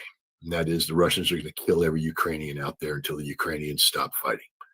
There will be no negotiated settlement. There will be an unconditional surrender. When that happens, I don't know. Russians aren't putting a timeline on it, but the idea that there could, that this war can stop and there will be a negotiated peace, that's out. Russia is committed to winning this war. They've always been committed, but they were in the past willing to have diplomacy interject itself and fast forward, some of the processes through negotiation. But now it appears that Ukraine is incapable of doing that, and Europe and the United States are unwilling to do that. And so Russia will force the issue on the battlefield. All you pro-Ukrainian yahoots out there, you can read whatever you want. Prokofsk is falling. Ukrainians are dying. Kupiansk is going to fall, and then we could just go on and on and on. The war is going to end in Russia's favor, and the only thing that's going to change, besides the territorial losses, is the tally of dead, and far more Ukrainians are going to die than Russians. That's the harshest reality there is. I don't know if Donald Trump knows what's going on in Pokrovsk, Scott. Do you think the information he's receiving is still from Ukrainian intelligence, from British intelligence, or they have something to do with their integral system in Ukraine to receive what's going on in Ukraine? Well, what's interesting is the Russians, something else came out of the Russian meeting yesterday, is that the Russians apparently were providing Trump with a daily briefing on what the front line really was. They said we were giving Trump the actual front line so he could compare and contrast it with the lies that he was getting from Ukraine. And now they've said we've stopped doing that. We don't care anymore because it doesn't matter. The United States is not up to reality. There was a time when the United States was told to stop collecting on Ukrainian order of battle, meaning to stop following the front line, and because the data we were collecting, our analysts were assessing, gave us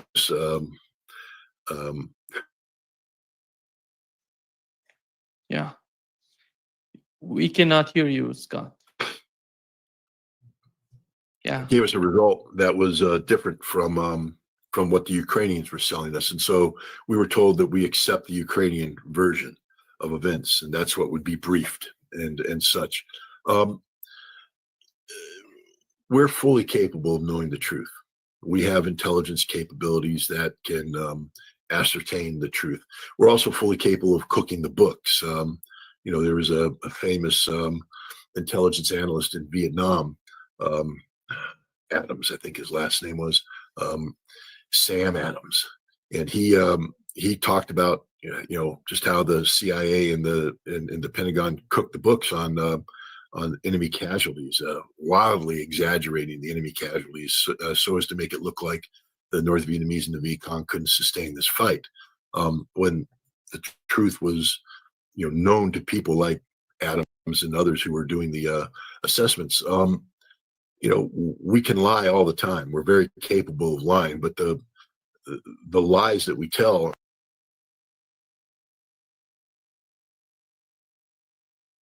actually based upon the truth. For instance, I can guarantee you that the CIA knew that there were no weapons of mass destruction in Iraq. They knew because I knew and I told them, and but they were told to cook the books, and so they did. And I can guarantee you there are intelligence analysts in the United States who know the truth about what's going on between Russia and Ukraine, but they're not allowed to tell the truth. They have to cook the books. Junior analysts have access to raw data, and they assess that data. But then when they prepare reports, they send it up to mid-level management, who's been instructed by senior management that there are certain, angles and caveats, et cetera, that have to come into play.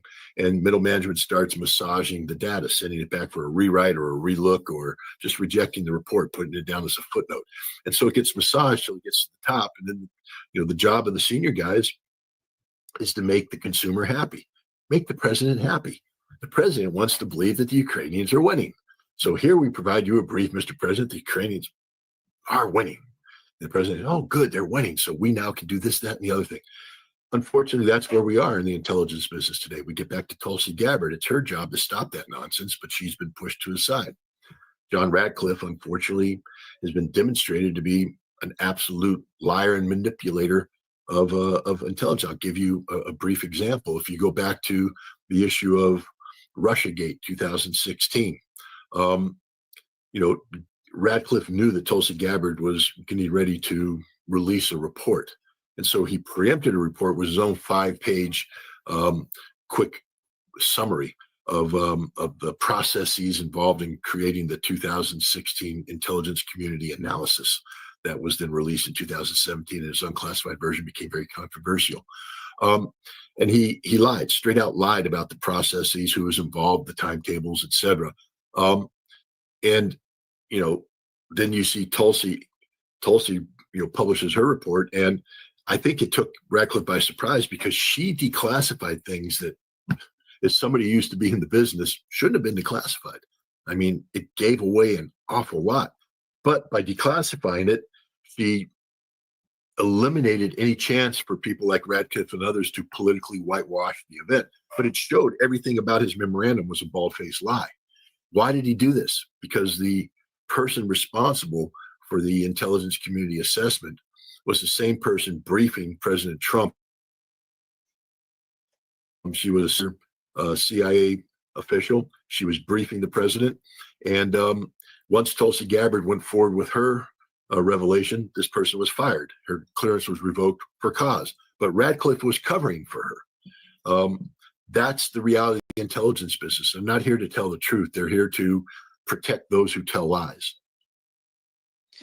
Scott, you remember during the Biden administration, if you wanted to know what is the official policy, we had to listen to Antony Blinken and Jake Sullivan. And these two positions are somehow merged in the Trump administration, and both of them are represented by Marco Rubio. He's the Secretary of State and the National Security Advisor to Donald Trump.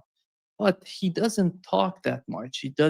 We cannot hear him that much to understand what is the official policy. And every time Donald Trump comes out and says something, it's some sort of bipolar comments. He goes to the left and right. You don't see any sort of balance in his sort of comments. Who's to believe? We have to listen to somebody within the administration to understand what's going on with the foreign policy of the United States, with the official policy of the United States. Who's that person to you? Donald Trump, the cult of personality. I mean, the other person you hear more than anybody right now is Scott Bessent, the Secretary of Treasury. He's out there. What you don't hear from is Marco Rubio. He's silent. There's a reason why. Marco Rubio is a political competitor to Donald Trump. Donald Trump knows this. I mean, he didn't pick Marco Rubio because he likes Marco Rubio. He picked Marco Rubio because he was given $100 million by, Miriam Adelson, who has apparently decided that Israel is more important to her than the United States of America. And Donald Trump acknowledges that. Yet he took $100 million from a known agent of Israel. Her husband wanted Marco Rubio to be vice president, therefore next in line to succession. And Trump said, I refuse that. That will not happen. So the next best thing was the Secretary of State, which is also a known stepping stone to, being a candidate for the presidency. Hillary Clinton famously used it as such. And so. We cannot hear you, Scott, again. Yeah, it seems that. Can you hear me? Yeah, you're back. Okay. You're back. Yep. And so, Rubio got this, but, Rubio despises Donald Trump, despises him openly. He can't even hide it. Look at the photographs of various meetings and Rubio's, demeanor as Trump is speaking. Stone cold face, staring, not happy with what he's hearing because he knows he's an actor. His job is to act. And so it's, I can't imagine how frustrating it must be for Marco Rubio. I have no sympathy for the guy. I don't like him at all. But he has a job and he's not being allowed to do his job. I think Trump gives him certain latitude. I think Marco Rubio's ego is being massaged by the Venezuela portfolio, which he appears to be managing both as Secretary of State and as the National Security Advisor. But even there, he's going to find that, he is Pinocchio. He is a puppet. And Donald Trump is his puppet master, and Pinocchio doesn't get to do anything that the puppet master doesn't want him to do. Bessent right now is talking because Trump has put a lot of foreign policy emphasis on the economy and these things, and Bessent is adequately articulating what Trump. But we'll watch. Anytime it becomes controversial, Bessent will be pulled off the stage, and Trump will take center stage. This is the Donald Trump show. And the only star of the show is Donald Trump. There will be no competition. Nobody will be allowed to shine brighter than Donald Trump. And, again, the smart people understand that the president is the president and, all credit is accrued at the president. That's the way it always should work. But presidents usually are smart enough to know that they have to have competent people, competent staff, and credit should go where credit is due. I mean, if a Secretary of State succeeds, they should be called out with their success. Nobody's allowed to succeed except Donald Trump. That's it. Scott, here is what the Russian defense minister said, that the United States is currently developing an ICBM with a range of 13,000 kilometers capable of carrying nuclear warhead. And do you feel that the arms control is fading away, or how do you see this sort of advancement in missiles? You see in Russia, in the United States, they're doing this. I'm sure that China is doing this, Iran is doing this. But what is the limit for these sort of activities when it comes to the arms control?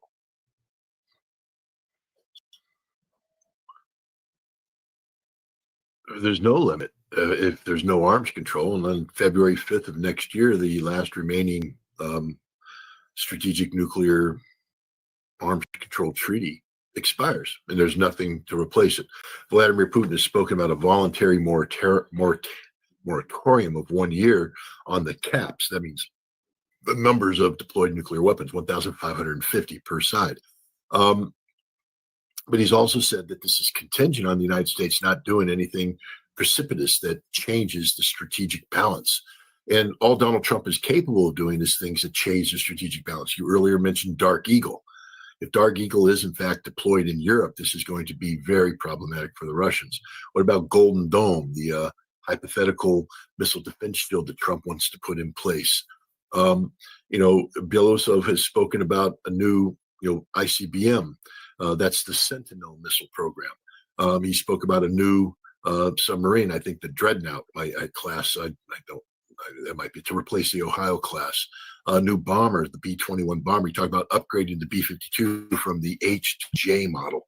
All these things are happening, but again, let's just get down to reality. The Sentinel missile program is dead in the water because it's too expensive. And Congress has put the kibosh on it right now while, the various companies involved, re-examine their proposals. They had thought they could build a missile that would fit into the existing Minuteman silos, and they can't. That means that in addition to the missile, they have to rebuild all new silos, and now the price tag has gone into trillions of dollars. So instead, we're upgrading the Minuteman III. We're not upgrading, I'm sorry, we're extending the life of the Minuteman III, a service life extension program. But the Minuteman III has been around for a long time, and many of the factories that used to produce components for Minuteman III no longer are producing components. There's nobody who can produce.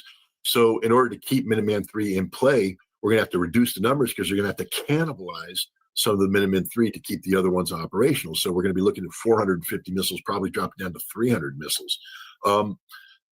That's the reality. On the submarine, we've got a submarine program in mind, but look at the Virginia class attack submarine. We're supposed to be producing 2.5 a year to meet the requirements, but we're actually producing 1.7 a year, which means we're behind on that. We don't have, shipyards that are just sitting idle.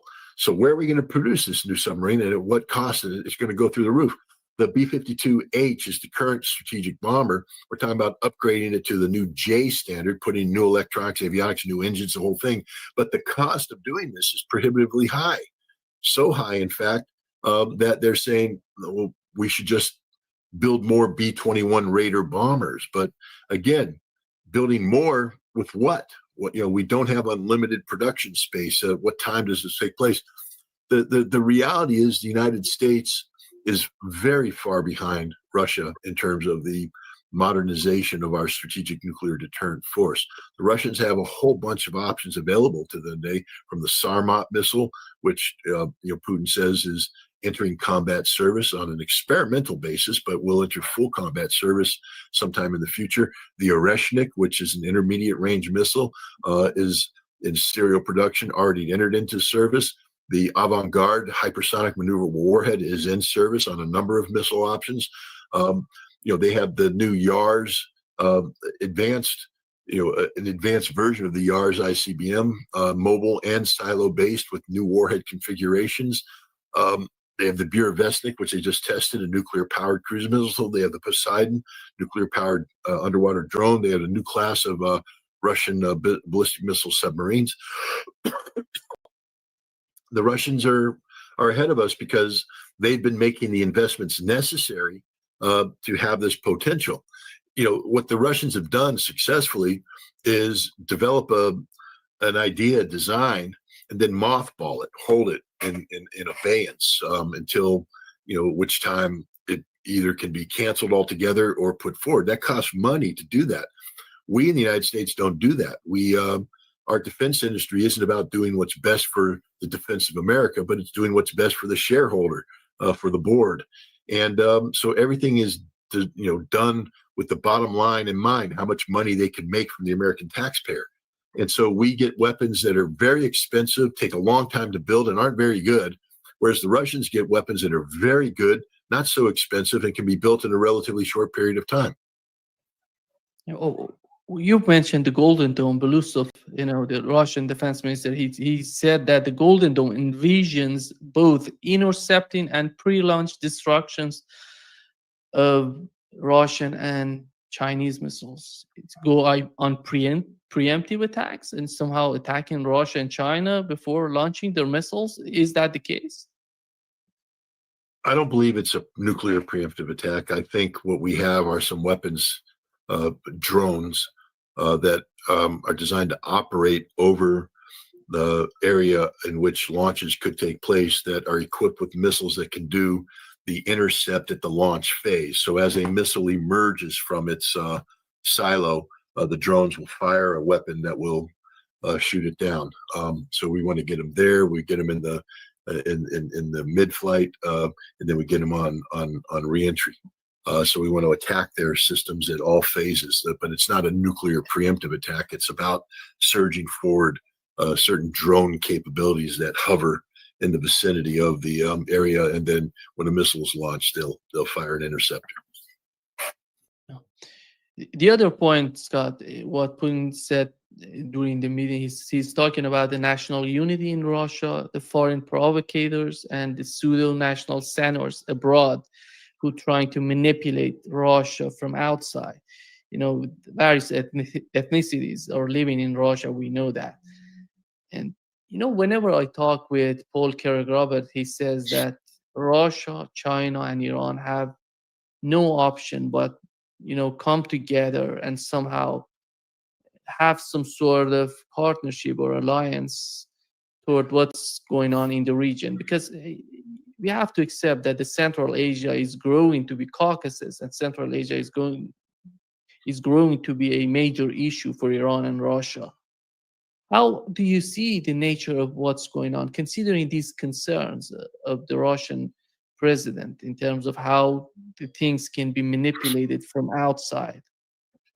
And how is that bringing these countries together? I think we're talking about two separate things that might not be linked. I think the Russian president is vocalizing a reality that has people like Mikhail Khodorkovsky, I believe his name is, or Khodorkovsky, the former energy oligarch that was arrested and imprisoned by Putin, then released and was allowed to go to London with billions of his dollars. He is actively funding Russian immigrants in London and elsewhere, creating a network that is trying to penetrate back into Russia using business circles. Before Russia was sanctioned in 2022, you could in Moscow, you could be talking a significant percentage of the people had pro-Western sympathies because of Western business connections, and they viewed the connectivity with the West as being essential for Russia's future. Now, many of these people fled after the invasion, and many others just went dormant. We saw, the fate of Navalny, who was one of these people funded in this manner. They aren't very effective, but they are a persistent problem, and the Russian president has decided to call them out. I think it's because they are starting to have an impact on public opinion, not in Russia, but outside Russia. Your good friend Gilbert Doctorow is one of the people who have fallen for this line of bullshit. straight up, pure 100% unfiltered bullshit. That there's somehow a class of people in Russia today who are actively working in opposition to Vladimir Putin. It just isn't happening. Are there people who are dissatisfied with certain policies? Of course there are. But are they politicizing this to the point that they represent a threat to the presidency? Not at all. But when you have this perception existing on the outside, it feeds the policy options of the people that Russia needs to be working with to solve problems. So, for instance, in the United States, where you have an establishment that has been focused on regime change in Russia for some time now, but only to be presented with a reality check that ain't going to happen as long as Putin is healthy and in control of his faculties. Suddenly you start having this new thing come up, and people go, "Oh, wait a minute, maybe we can do that," and that alters policy options. Remember, Putin was expecting Trump to be more receptive to a pathway to peace and normalization of relations. And now the Russians have to accept the reality that Trump wasn't the man they thought he was, that he can't deliver on what they hoped he could deliver on. And so they have to look at a broader spectrum of policy inputs. And one of these is, of course, what's happening to shape perceptions abroad about Russia. And he's pointing that out, but that's not a sign of panic on the part of Russia. It's just a sign of reality that this is happening. We need to be prepared to deal with what this is happening. Not about opposition inside Russia rising up, but the perceptions that exist about Russia abroad. And now we get into the whole propaganda and counter propaganda thing. So Russia RT may be directed to do a better job of selling the Russian reality to an international audience than they have been to date. Who knows? I mean, this is a Russian policy prerogative, but I think that's what's going on. Talking about China, Russia, and Iran learning to work together more.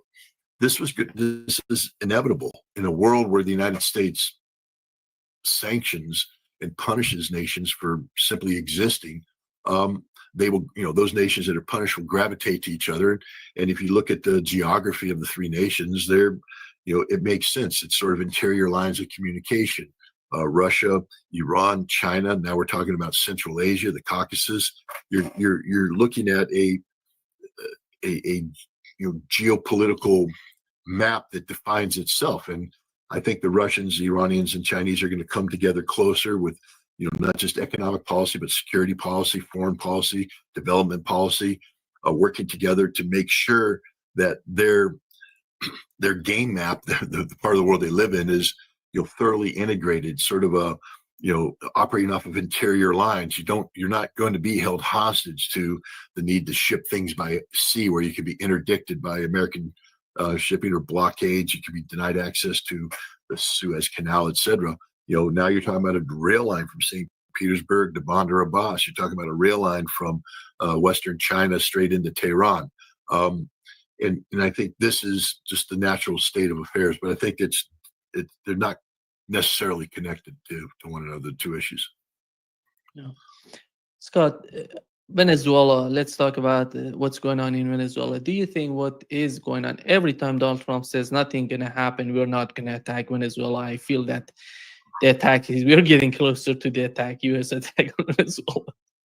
Because it was the same case with Iran. And every time I said, no, we're not. We're negotiating. We're getting somewhere with Iran. How do you think if they attack Venezuela, it's going to be like the attack on Iran? With drones, something internal, CIA, or they're going to do something like what they did in Syria. They're going to capture the oil infrastructure, the main, resources of the country, then put pressure on the government. Or maybe the third option would be the attack on the military facilities, on the military bases in Venezuela, then, I don't know, do some sort of decapitation together with that. What's your take on that?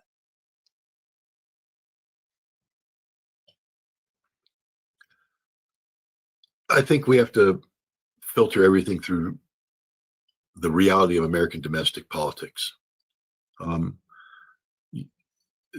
the Republicans got their butts handed to them in these recent elections. And the Republicans, MAGA, has to sit back and say, what happened and why did this happen? What aren't we doing right in terms of communicating? And it seems to me the worst possible course of action would be get America involved in a ground war in Venezuela that drags on and has body bags coming home. There's no scenario that can be implemented today that resolves the Venezuelan problem absolutely before midterm elections. And the reality is every option you just outlined probably has Americans dying in the lead up to midterm elections, which I don't think will go well for the Trump administration. And so I think you're going to see a lot of talking, continued peripheral attacks like the boats. The CIA will continue to put pressure on Maduro. If something happens where a window of opportunity avails itself for regime change, etc., maybe they pull the trigger. But I would be surprised that if Trump, made a straight out military move to remove Maduro, because it would require, the suppression of Venezuelan military forces that are known to be loyal to Maduro.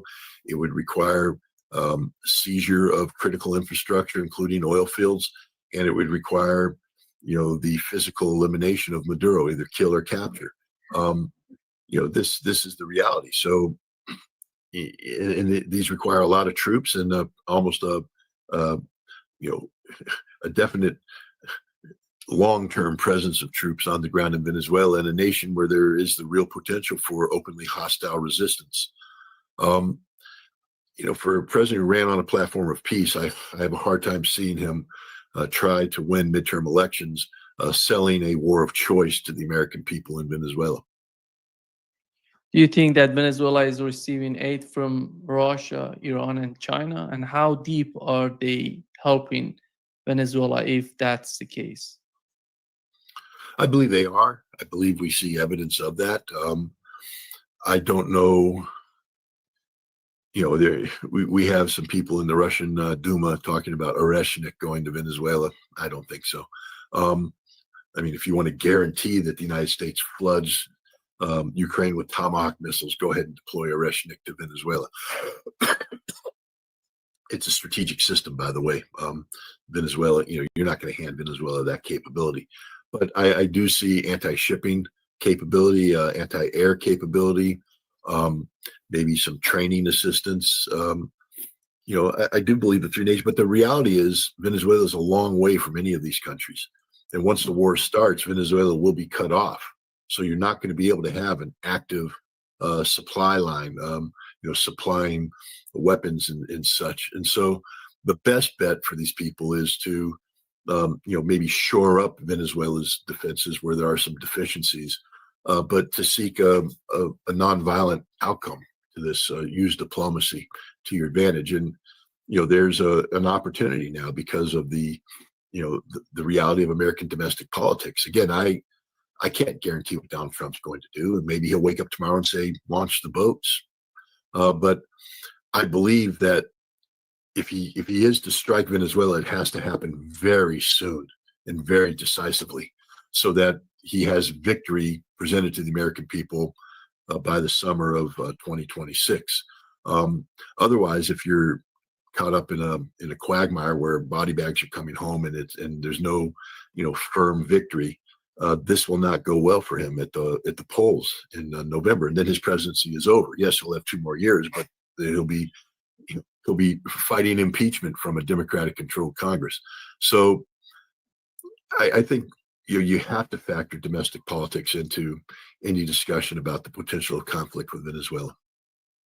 Before wrapping up, Scott, just to finalize this talk, looking at the situation with Venezuela, is that a sign for us to understand that the main goal, the main objective of the establishment in the United States is confrontation with Russia, China in a long run? Because other than that, I don't understand why does the Trump administration need to go that far on the case of Venezuela, making things and maybe attacking Venezuela, unless he wants something big and he wants to confront Russia and China in a long run, which is not a positive and good sign for all of us.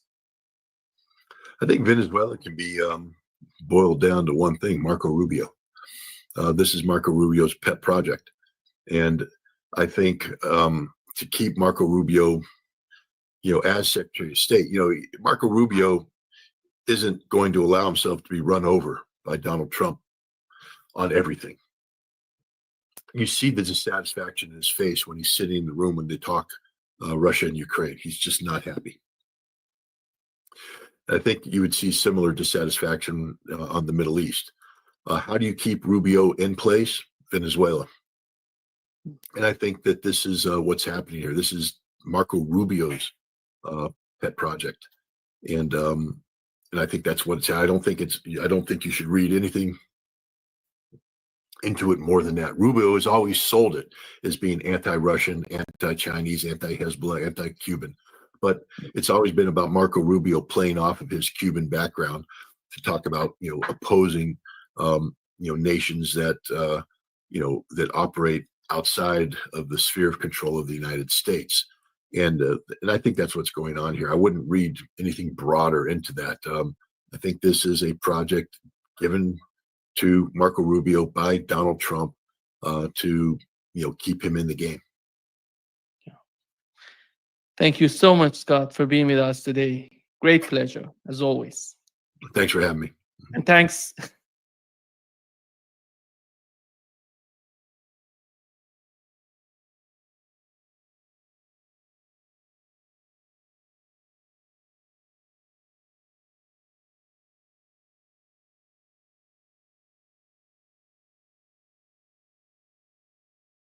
And yet we have in the West and we have in Kiev just complete self-delusion and unwillingness to acknowledge what's happening right before their eyes. I continue to see comments from so many different people in all different quarters, just ignoring what their eyes are telling them and saying, well, the reports you have, they're just not true. No, actually, things are okay. It's hard to even imagine at this point, especially in this fight, that that's where we are. And yet I can't say anything different than what these people are saying, and we're reporting it and talking about it and what that's actually going to mean for Ukraine and for the Ukrainians. And to try and make some sense of the unsensible, we have Larry Johnson back with his former CIA intel analyst, author at sonar21.com, and son of the New American, what was that? He got off too fast there, Gary. Son of the New American Revolution on Substack.com.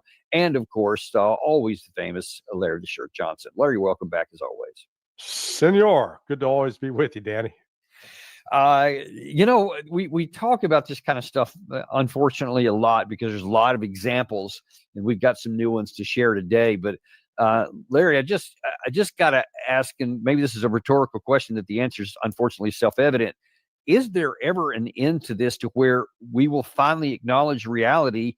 Or are we doomed to just being like Baghdad Bob and just saying there's no Americans in Baghdad until the tanks roll around the corner? Yeah. When the Americans are finally paraded before a camera, then at that point it will become real. But until then, hey, I said to someone else yesterday, the situation we're in is when you try to objectively report what's going on, it's either that's not happening or you're just spreading Russian disinformation. So we're at the stage now, if I say the sun rises in the east, well, that's Russian disinformation. Most dogs have 4 legs. That's Russian disinformation. So, and that headline that was up, that the Russia nears first victory in 2 years. Were these people not paying attention last year with respect to Avdiivka? And then the year before that, Bakhmut, and the year before that, Mariupol. Now, the significance of that is that in 2022, 2023, 2024, Russia had one, if you call one major sustained battle that they eventually won. This year, we got at least 5 or 6 of them going on simultaneously. And Russia is doing well in every single one of them. Ukraine is really nearing the point of collapsing the front line. whatever passes for the front line in Ukraine, going from Kharkiv in the north through Donbass down to Zaporizhia in the south. And what most Americans don't appreciate, the distance we're talking about is like the distance from, say, Baltimore, Maryland, all the way to Miami.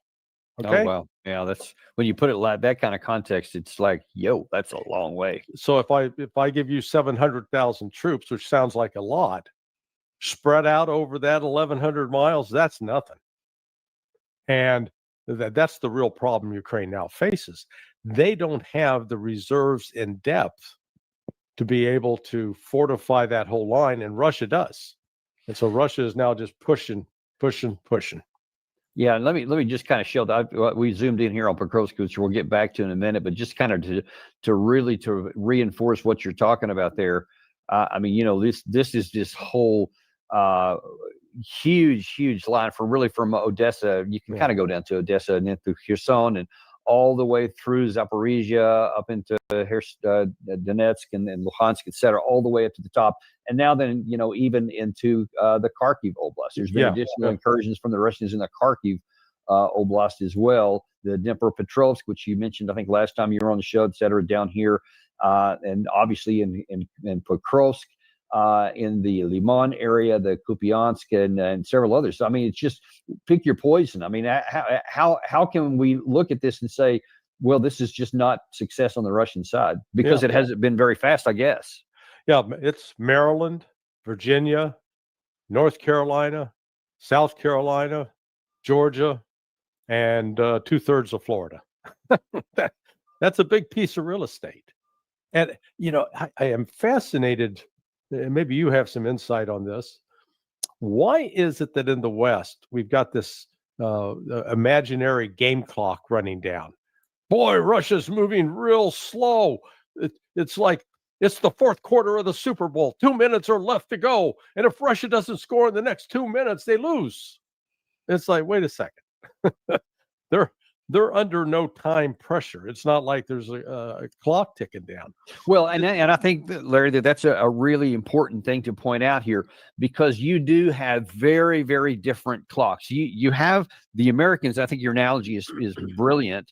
It's not just, you know, 4 quarters and now we're in the final 2 minutes in our impression, because I mean, the war's been going on nearly 4 years, so it must be into the fourth quarter, right? So there's got to be only 2 minutes left. But it's like Russia, and this is not a perfect analogy because of, you know, for obvious reasons on the Russians, but it's like they're playing baseball or chess, maybe is a better one. There's no clock. You just have the next move, and they're operating on a completely different psychological clock on the Russian side. And I wonder if you could just talk a little bit about, because you've got some visibility on both sides and both mentalities. How do you see the two playing out? And let's even start from the Russian side.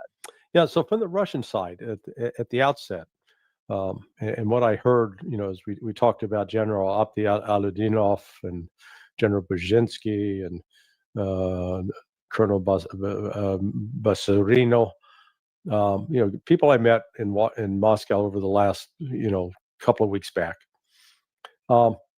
The only real interference, if you want to call it interference or intervention by Vladimir Putin with respect to military operations early in the war was, let's minimize the casualties. We're under no rush. We're going to stop this threat, but we don't need to unduly put our men at risk. And the other aspect to it as well is that Russian senior officers, they actually do lead from the front. I mean, Aludinov, he didn't tell those guys to go into that pipeline, that 13-kilometer walk through a gas pipeline up into Suja. He didn't say, okay, guys, get going. That's your job. He led the thing. He led it, right? You know, hunched over, marching for 13 kilometers. You know, I have a tough time hunched over walking from my bed to the bathroom. Okay. So that's pretty remarkable. But the other point that was made to me was, look, we're trying to actually minimize the number of Ukrainians we're killing because they're relatives. The number of Russians who are married to Ukrainians and vice versa is significant. And you've got family members on both sides. I mean, hell, General Sersky, the Ukrainian commander, his parents live in Russia. So this is there's sort of a civil war element to this, that they don't want to destroy unnecessarily the lives of the Ukrainians, and they want to preserve the lives of the Russians. So they're moving along at as some in the West want to say, at a snail's pace. So what? I mean, it's not like they're being scored on how quick they did it. And baseball. Actually, I think cricket is probably a better example, because that's even slower than baseball. That goes on for days. But it's probably a better one. That's probably a really good one there. By the way, I want to kind of break in here. Gary just sent up. We have some breaking news. Angelina Jolie's driver has been detained and drafted into the army, the Ukrainian army, during her trip into Ukraine. And she was actually there. I remember seeing something about this yesterday, that she was there and kind of on a humanitarian mission. And I was thinking, this is not really helping that much, because a lot of people are aware things are bad, but she was there. She was on the pro-Ukraine side, but now then apparently her driver has been drafted. What does that tell you about the just desperation, I guess, on the Ukraine side, that they're literally any man that's breathing? Yeah, the next time, get a female driver and make sure it's a woman over the age of 50. So, look, as I saw your conversation with Doug McGregor, and actually I just talked to him a little bit ago, and he was pointing out, he says, look, some of the guys that the Russians have captured around Pokrovsk, they literally put on a uniform about a week or two ago. They probably learned how to zip up the fly on the pants, but beyond that, they're nowhere near equipped to be a functioning soldier. So this is reminiscent of what the Austrian corporal did back in Berlin in April of 1945, where young boys and older men were being given uniforms and a Panzerfaust, an anti-tank weapon, and stuck out in the rubble. It was a last-ditch stand, and it wasn't going to change anything tactically or strategically on the battleground. And speaking of the battleground, let's run to take a look at that here, because the issue at stake right now is the Pokrovsk area. And as we've been talking about, and now you can see graphically, there are only 3 areas inside of Pokrovsk left where the Ukrainians are in complete control, and then a couple of gray zones around here where it's not yet fully in the Russian hands. Virtually all the rest is in Russian hands, and they're doing mop-up operations from what I've read this morning here. They have basically and now effectively closed the gap between the northern thrust and the southern thrust up through here. And now then you have this whole area of Mirnograd and all the troops that are defending down in this area, all effectively surrounded. So I'm not sure what anybody thinks is going to happen here. Now, the Ukraine side is still trying to conduct operations up in here to try to break through, but they haven't been able to do so in the last few days. And it doesn't look to me like they're going to have enough strength to break all the way through to open this back up here. And if it needs to, Russia does appear to have the troops that they could rush in. So to prevent that from happening, and when you take a look at, and Gary found this video this morning from some of the Ukrainian soldiers that have been captured recently, and well, it's not a very pretty sight. We're not using the audio here, by the way, for various reasons. But you're stating the task was not explained to us. Well, at the position, they did not explain what our task was. I'm looking and why I was surrendered. We learned that we were surrounded. They didn't drop us any water or food. I'm sick of everything. There was no way out. The shelling was intense. And when we realized that no one would evacuate us or save us, we decided to surrender. And then the Russian asked, what advice would you give them to your comrades? And he said, don't die. Surrender when possible. And that's just it's just really heartbreaking to see. And really that kind of puts a graphic image on what you literally just described about what Hitler was doing in the last phases of that war by throwing these guys in there. And they're I mean, does that look like somebody that you're going to like thrust the Russians back with? Yeah, you didn't see any young studs there. these these were old guys like me, and it's the other aspect though is it appears that there are I think it's CIA Special Activities Division personnel that are trapped both in Pokrovsk and up in Kupiansk. That's why you had that operation the other day where they made 2 attempts, first with 1 Black Hawk helicopter, the other with 2, to quote insert GUR special forces into the area. The public story was, oh, they're going there to try to strengthen the defense and help beat back the Russians. That's not what special operations forces do. They're not, they make very little difference in a conventional war, and this is I'll call this an unconventional conventional war. It's unconventional because of the presence of drones, the immediacy of intelligence, reconnaissance, surveillance. But they were clearly trying to evacuate people out, and it didn't pull it off. Well, let me ask you about that, because I mean, I've seen the video like everybody else has, and I'm thinking, okay, I mean, I don't even see how they would have had a theoretical possibility to get anybody out. I mean, they dropped him off on the edge. There was, I think, 11 guys, at least in that one video that was seen. There were 2 other Blackhawks. Maybe they had also had 10 or 11. You can insert those guys in there, but to do what? I mean, guys on foot are not going to be able to get anybody else out there unless you bring another empty helicopter in to bring them out. Well, what do you think about that? Yeah, no, I think the plan was that they were going to infiltrate in, collect the people, and then provide an escort for them out to an LZ, a rendezvous point. And they didn't even get that far. They hadn't even figured out that they'd be immediately tracked with these drones. And the reason I say it's likely CIA, because GUR, Budanov was, they're saying he was in charge of the operation. Man, Budanov has been, wetted at the hip with the CIA from the outset. I mean, this relationship between the GUR and CIA goes back more than 11 years in terms of an intense relationship.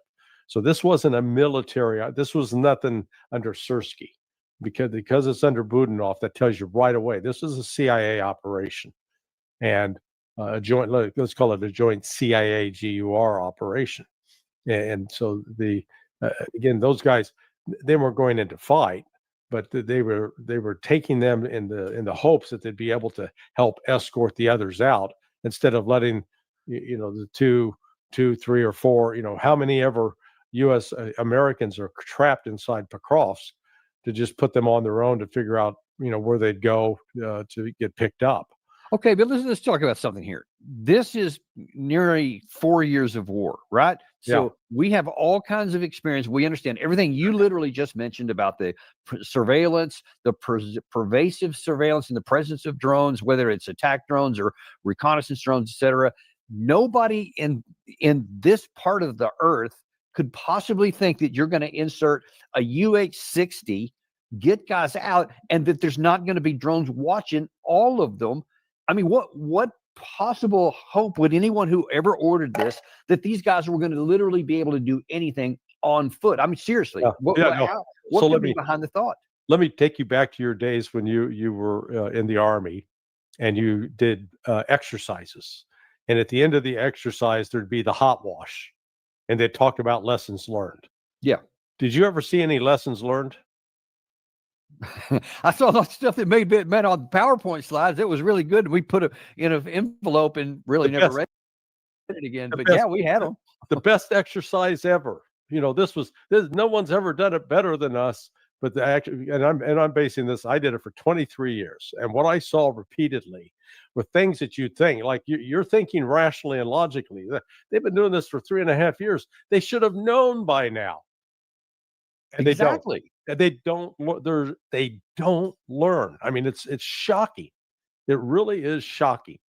I mean, you literally sent probably all those men to their deaths. I doubt any of them survived. Yeah. Well, go back to World War II and look at the operations of the Special Operations Executive by the British. The SOE. They did that repeatedly. Go back to Vietnam, the operations by SOG, Special Operations Group. They kept sending people out. They kept getting killed. They're trying to figure, geez, what's going on? The enemy seems to know where we're moving. No shit. they were penetrated. So what I'm saying, I'm not surprised by this because we got a good long history of it. And so I'm sorry, Larry, I got to throw this in there though. My incredulous reaction to this is because I personally observed it done the right way. When we went into Desert Storm specifically, Colonel Doug McGregor was the operations officer, the S3 of our squadron.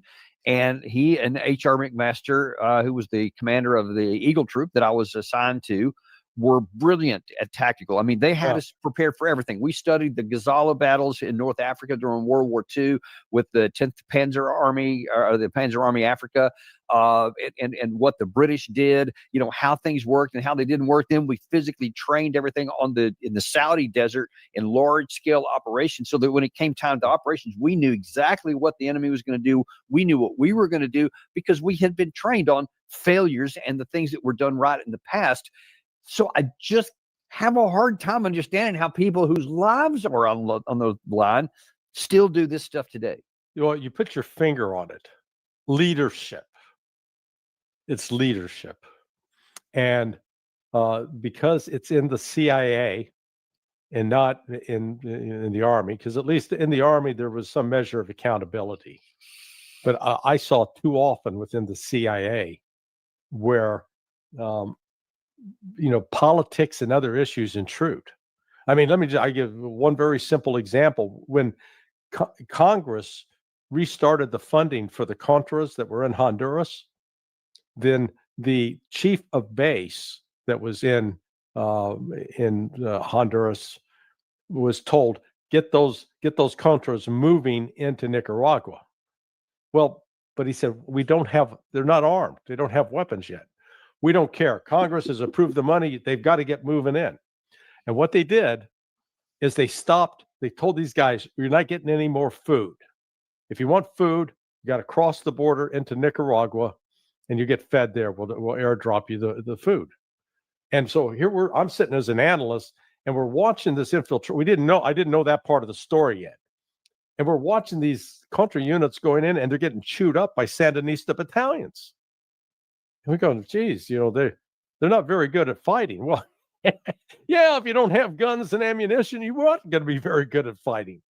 So, I mean, that's just one small example I've seen, but I've seen that at the CIA. And so when you tell me that you got CIA involvement with this, that explains it. Because they do not, the accountability within the agency is almost non-existent. And it's more about, hey, we got to get these guys in, we got to get these guys out. And they may not necessarily think it through in the same way that as Doug did with I just can't imagine at this stage how it's criminal negligence not to be able to see stuff like this. Yeah, it's not the first, whether American or Ukrainian. I don't know. It's just not the first time. I want to go a little bit further in here because I want to really expand on something you said a second ago on terms of what the Russian, I guess, operational art is. We are focusing on Pokrovsk here, and that's for an understandable reason. But as you said earlier in this show here, that's not the only thing the Russians are doing. And I saw this interview with Colonel Stanislav Krapivnik on the Duran. And I thought he was a U.S. Army major. Major. Okay, I thought he was a colonel. No, major. But I knew he was a vet. But his explanation for what the Russians are doing elsewhere on the front and how this all leads together, I thought was really instructive. Watch this. Yeah. The northern portion of Pokrovsk is fully surrounded. The southern portion, almost all of Pokrovsk, is now in Russian hands. About 80% of Pokrovsk is in Russian hands. About 20-30% of Mirograd is in Russian hands, which is east of Pokrovsk. But the Russian forces aren't in any hurry. They've got the guys surrounded. There is about 1.5 kilometer wide corridor left. And that's swept by drones. God, I watched this video from actually the south of this cauldron. It was a 20-second video, and I counted 9 or 10 drones flying over in that 20-second video. I mean, You want to talk about a target-rich environment. There's no reason, arrows are cheaper than men. Well, in this case, drones are even cheaper, much cheaper than men. Why clear the enemy out when you can just exterminate them and then come in and pick up whoever's left, either alive surrendering or pick them off as you need to. The Russian army's been doing that as it was, because every time it advances and it hits an obstacle, hard enough obstacle, they usually step back and just start hammering it with everything they have. Artillery, drones, direct fire from tanks. Tanks are still there. You don't see the big tank advances right now, but the tanks are still there. They're just being used as direct fire weapon systems, platforms. And you don't need modern tanks for that. That's why the West is celebrating. Oh, look, T-72s, T-64s are being moved in. They're talking about T-55s. Yeah, and they were, because they're serving an entirely different purpose. In this case, they're doing infantry support as direct fire weapon. So he I guess put a little bit more meat on the bones of what you described, that they're not in a hurry and they are prioritizing firepower over any risk to their troops. Do you see that happening across the front, or just right here in Pokrovsk? No, it's across the front.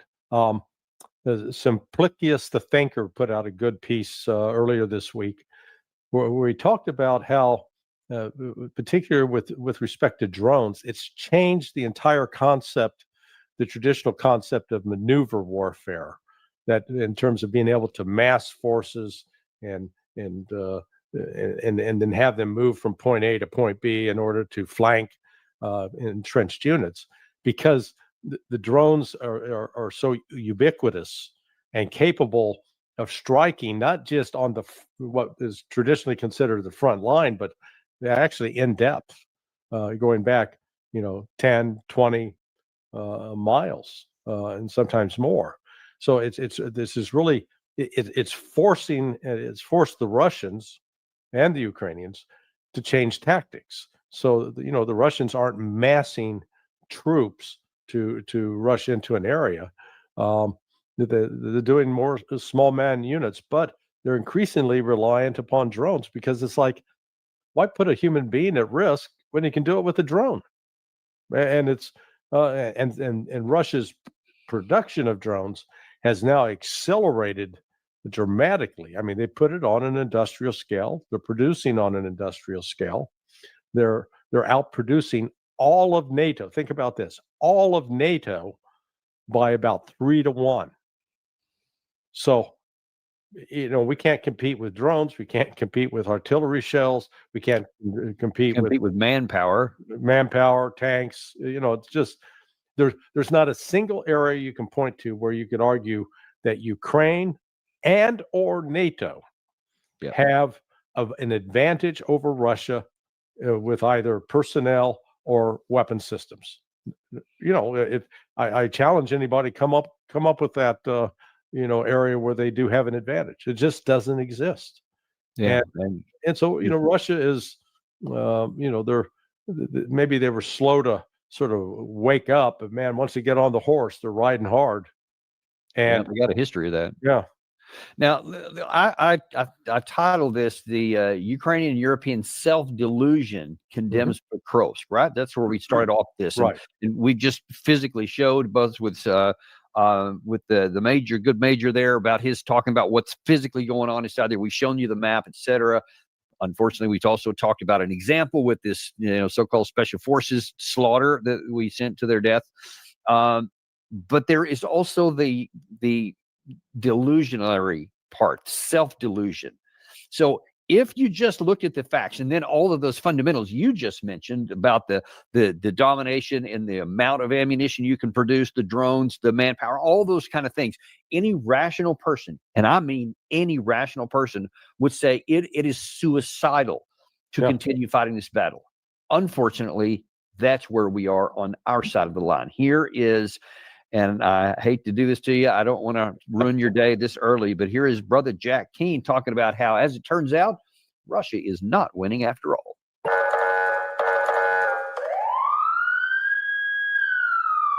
Russia advertises every day that they're winning the war, and they are not winning the war. I laid that out in a New York Post editorial last week, the details of all of that and what that really means.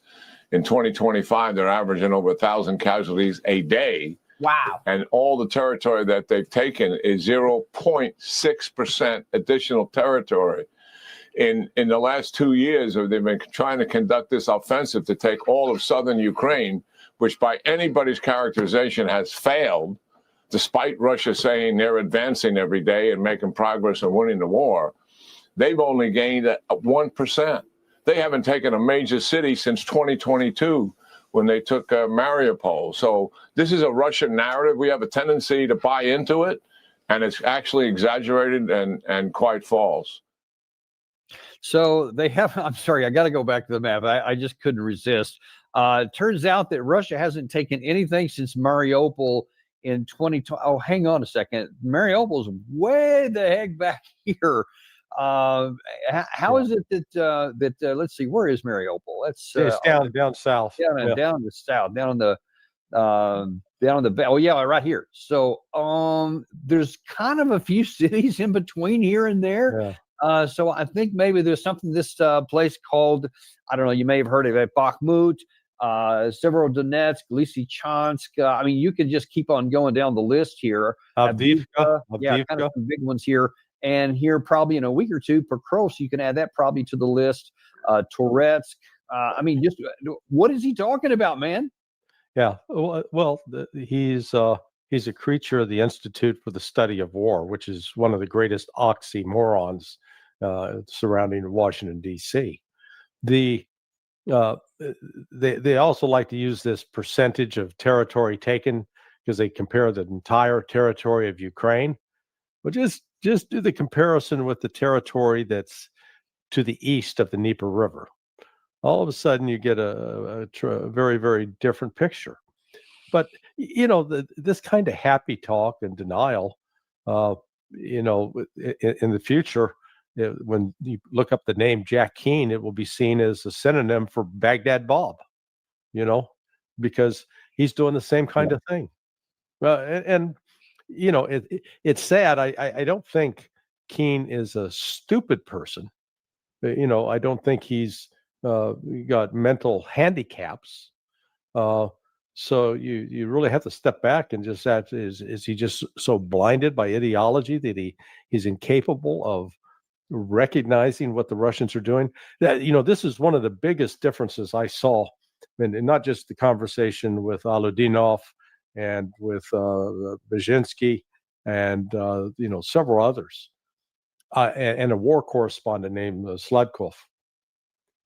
Whenever I asked him about the U.S. military, NATO military, they spoke respectfully of the West.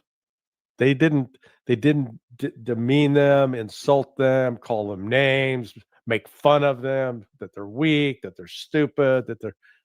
It was always, you know, we respect that they're a formidable enemy that we have to take seriously. That was their attitude. Whereas with the likes of Keane and Hodges and Petraeus and Stavridis and, you know, go down the Kimmich, you know, they all have got this. Those Russians, they stink. They're terrible. They're stupid. They're weak. They're incompetent. That's called underestimating your enemy. And, you know, I think it's always a better strategy to overestimate their competence and to be pleasantly surprised that they're not as good as you thought they were, as opposed to saying, oh, they're no good, and then they end up kicking your ass, which is what's happening right now. Because, you know, as I pointed out, on every single weapon system, Russia has hypersonic missiles, 4, 5 of them, different types. The West doesn't have a single one, not one that's been fielded and operationally employed. Modern battle tanks. Russia's producing between 60 to 80 in 2024. The entirety of NATO didn't produce a single one. The ones that were being produced were upgrades being refurbished. Well, the Russians are doing that too, and they're producing more refurbished tanks than the West is. The country that produced tanks and sold them to Poland was South Korea. So, you know, South Korea is not part of NATO, last I checked. Artillery. The Russians enjoy a 3 to 4 to 1 advantage in production of artillery shells. Drones. they enjoy a 2 to 3 times advantage. So I mean, it's just weapon system, air power. They've got the decided advantage on air power with the glide bombs. What are they? Yeah. Thank you. Yeah, and like with all this, whether it's the Garin, they now have new Garin 3 with the jet engine. They have these glide bombs that are now some of the variants are supersonic. They can go up to 200 kilometers instead of like the 50 and 70 and 100 that they did earlier, et cetera. I mean, all in the drones. I mean, really everywhere it continues to escalate and evolve in capacity as much as in quantity as well. And yet, I'm sorry, I hate to do this to you, but you mentioned Hodges. And, well, we have one of those too. Okay. Torture me. I believe the administration's approach has been doomed to failure from the start. They have never understood or even cared about the origin of the conflict, the causes of the war, the geography, or the history. He won't even say that Russia is the aggressor. And he has never told President Putin, get your troops out of Ukraine. Instead, they talk about Ukraine needing to give up land for the sake of peace. There's a lot of problems there. But one of the things that I just had, I did a double take when I first watched this and literally backed it up. And I said, wait, did he just say that the United States and Trump especially doesn't understand the history of this, or what led to the war? And that how dare we not say that Russia was the sole aggressor? I think he might want to re-examine his history. Yeah, the fact of the matter is that the United States, with other NATO allies, has been engaged in an effort that goes back to 1995 in terms of trying to build up and use Ukraine. In fact, Ukraine played a significant role with the CIA after 9/11 in terms of being a place where people could be tortured. So suspects were taken there, and the Ukrainians happily provided a place where the United States could do illegal things. Didn't know that. Yeah. So this is the Russians might have pushed back against the West earlier if they had the military strength, but they waited and they built up. And then it was in 2022, after the peace proposal put forward by Putin was rejected. And we already know that the two Minsk agreements were just charades by the West. And you have Francois Hollande, the then president of France, and Angela Merkel, who's the German chancellor. They both admitted all it was a guise to buy time for Ukraine. So, it's sad that people like Hodges, Petraeus, Keane, all these groups, they're really a disgraced group of men because they presided over failures of the U.S. military. There's a couple of things in particular, aside from what I've already mentioned in that soundbite from Hodges right there, that trouble me more than it may seem on the surface of it, because one of two things may be in place here. One is that either men like Hodges, they genuinely don't understand how things work, or the alternative is that they do understand, and they're saying things that might make a civilian audience believe something, but they themselves know isn't true, but they're saying it anyway for some other nefarious reason. I'm not sure which of those is worse.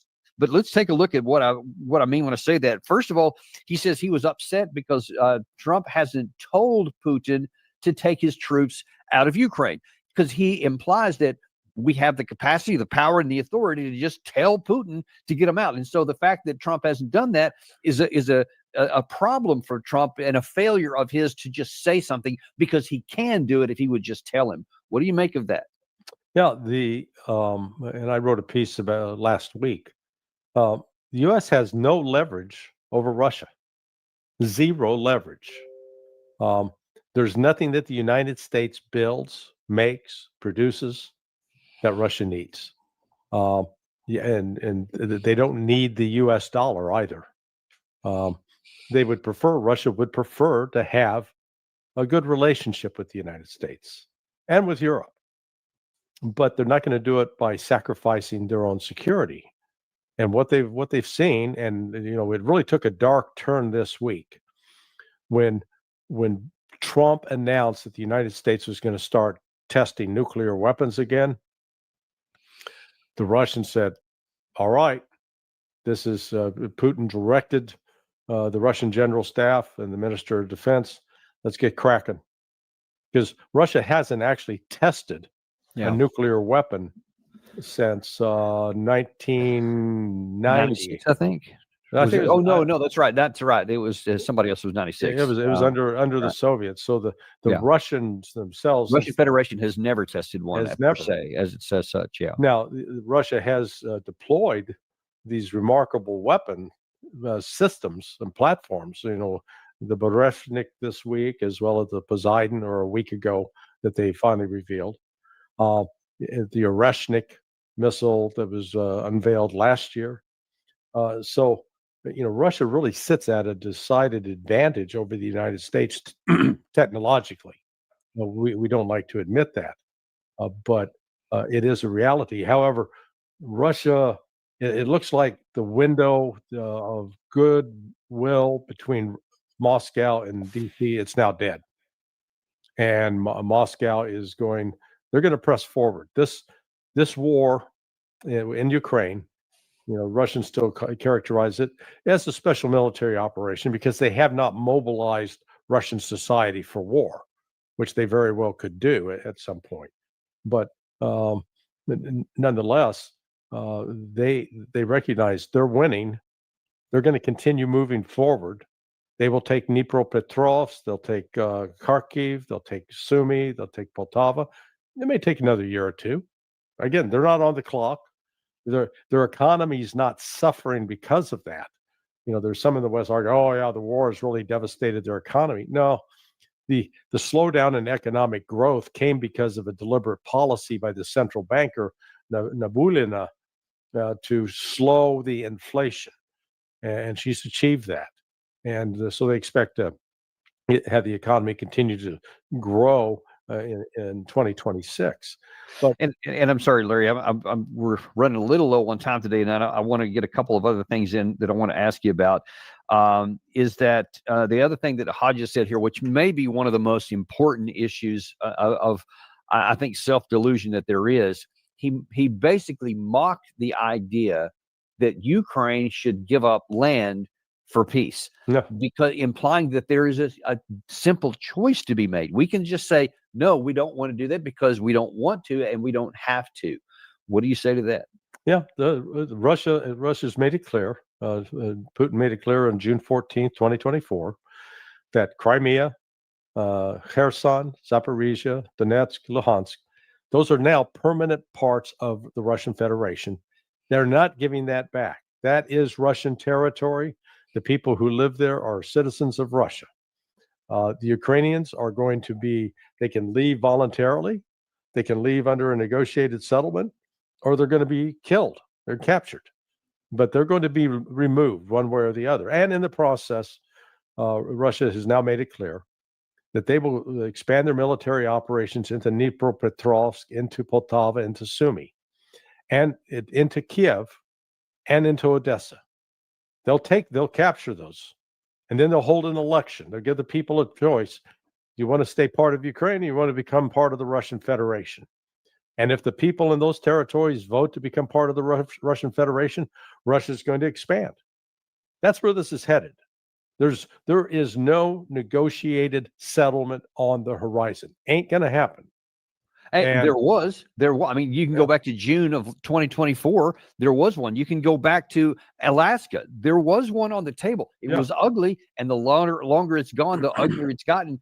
But Larry, if we don't take the ugly deal, I think your description there, all the way to Poltava, maybe all the way up to Kiev, certainly down to Odessa, down to Transnistria. I don't see anything that can stop the Russians other than their conscious decision. Right. And, one of the other points that Stas Karpivnik made in his chat with the boys at the Duran was, once Russia reaches the east bank of the Dnieper River, that's it for the Ukrainian economy, because Russia will then effectively control that waterway. or at least it will be contested. And that waterway has been an important source for transporting grain and other products down the river into the Black Sea port. And that, that's going to come to an end. And so then the Ukrainian economy, it's a basket case right now. It will be potentially non-existent. So, the Russians they're not getting emotional. They are getting more determined that they've had enough of the deception of the West, the lies of the West, because they understand that right now those HIMARS crews that are firing missiles into Russia, those are staffed by U.S. soldiers, not staffed by Ukrainians, and that's why the potential of deploying Tomahawks was. I encountered a lot of concern about that, not fear, but it was more that, look, if that happens, we've got to assume those are carrying nuclear warheads, and we're going to have to react accordingly. And that's no good for nobody. Trump had a conversation with Putin, I think, about 10 days ago, and I think what Putin told him at the time was, Don, buddy, if you deploy these Tomahawks, we have no way of knowing that they're not carrying a nuclear warhead, and we're going to have to assume that. And so if any of them are fired at us into Moscow or into St. Petersburg or deeper into Russia, we're going to have to retaliate. And the retaliation will include the United States, the continental United States. You need to understand that. That's where we are with this. And it's ironic because Jack Keane, in that same interview, I had that excerpt from, he argued again that Trump needs to give them the Tomahawks, and that once they have them, they need to attack the Garin drone factories that are very, very far deep into Russia, and that'll teach Russia a lesson. What do you think would happen if that was actually carried through and those facilities were blown up? Yeah, NATO facilities throughout Europe would be targeted and destroyed with the Oreshnik missile, and there's nothing the West could do to stop it. Well, it was interesting that after that conversation with Putin, Trump came out and said, no Tomahawks for Ukraine. I don't think that was just a coincidence.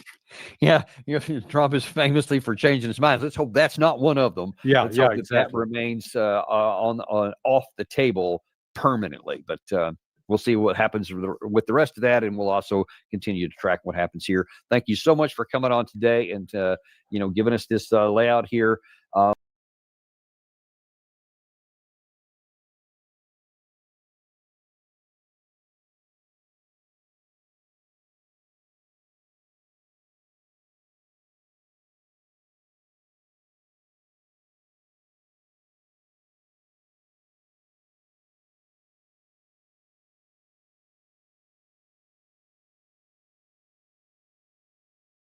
CIA.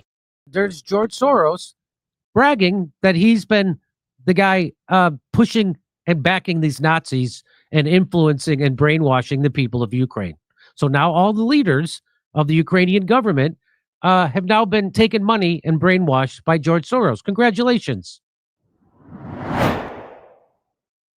So you know how they said that Russia invaded Ukraine unprovoked, which was a lie. If you watch the show, it's been provoked for over a decade. On purpose. On purpose. This is exactly what NATO and the United States and the economic hitmen at BlackRock wanted. They wanted Russia to invade. That they've wanted this war all along. And if you followed our coverage, you know that's true. That's why the CIA overthrew the democratically elected government of Ukraine in 2014 in the Maidan coup. So Richard tweets out, at the time we are told the conflict in Ukraine is unprovoked, but then I watched this video whereby Canada's former Deputy Prime Minister Chrystia Freeland is openly praising the foundation of George Soros, boasting about its activities across Eastern Europe since the 1980s and its success in brainwashing Ukrainians. Wait, what? Let's listen. Was that, George, civil society in action? You've been working on helping to build civil society, trying to build it, often frustrated in the former Soviet Union, in the Soviet Union. I know you started, I first met you in Ukraine in 1990 when you began those efforts. There were many years, I think, when it seemed it was all useless. Does it say something to you, teach you something about open society, civil society building? Well, yes, because basically, in many ways, I set up the foundation in Ukraine in 1990.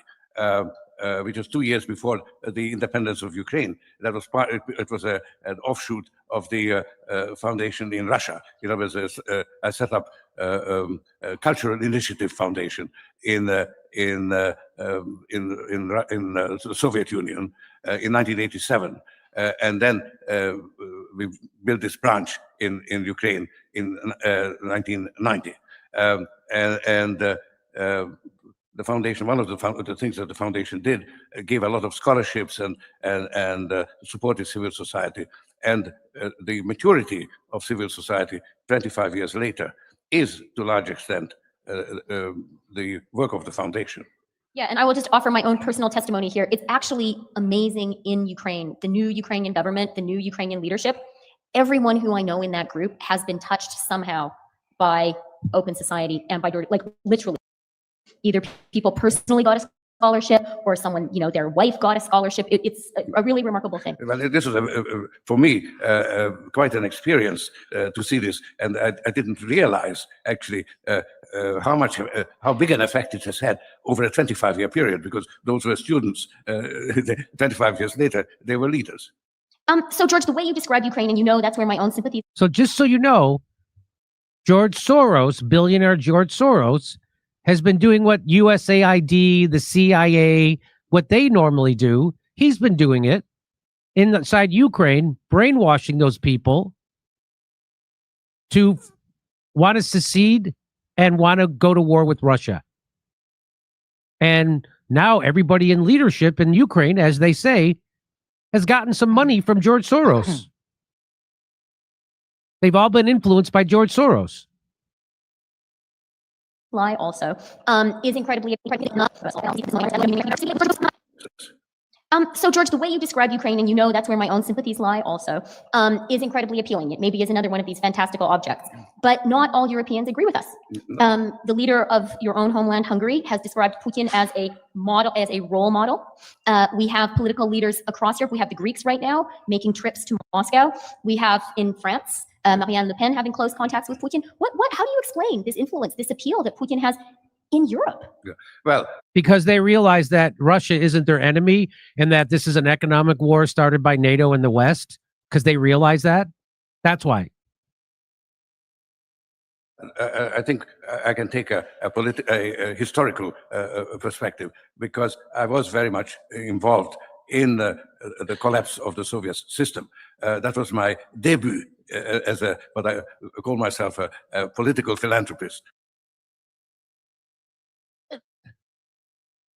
Go ahead, Kurt.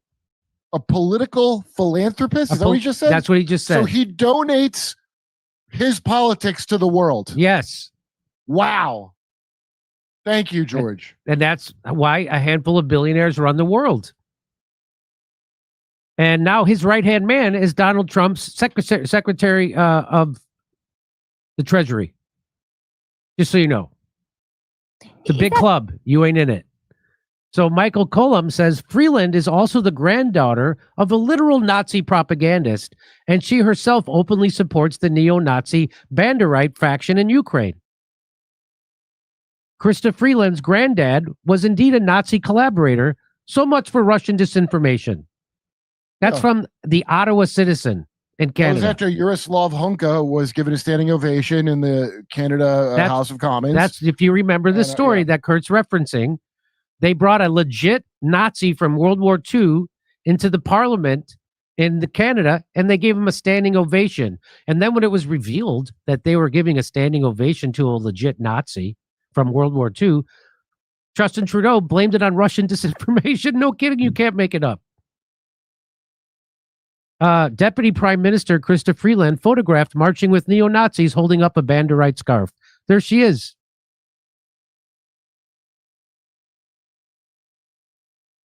The The red and black bicolor was first used as the flag of the World War II area organization of Ukrainian nationalists and its paramilitary wing, the Ukrainian Insurgent Army, which were led by a man named Stepan Bandera.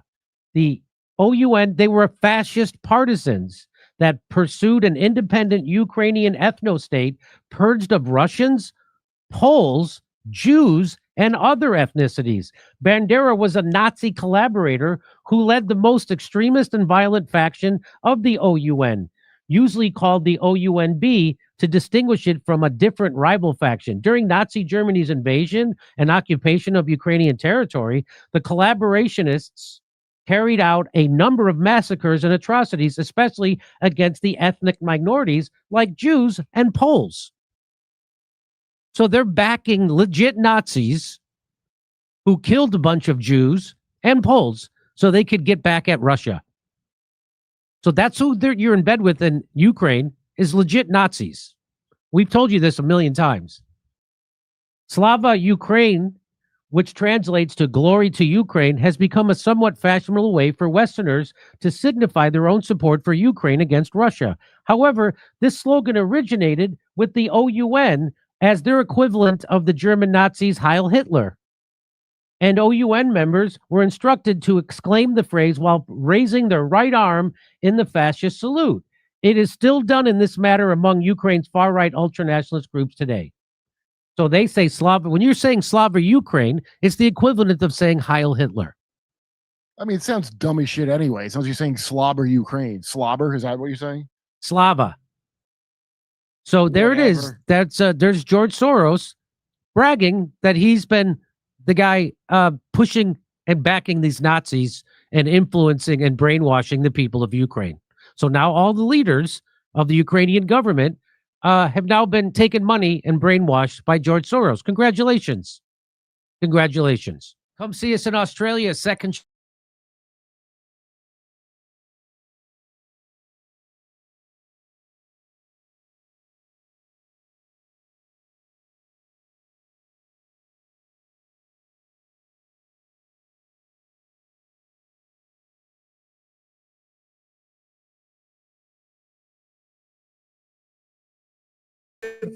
Completely consolidating all power and making it so he's an unelected tyrant for life while going after everyone who critique his policies. And it's gotten so bad, that is why you have Politico that is forced to write these stories. You guys think the West want to do this?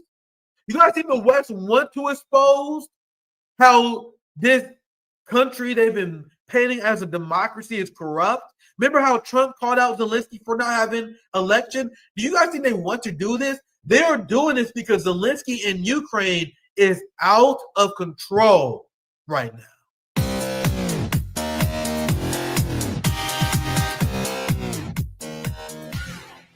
The corruption in Ukraine, like Ukraine has been one of the most corrupt country in the world. Probably the most corrupt country in the world.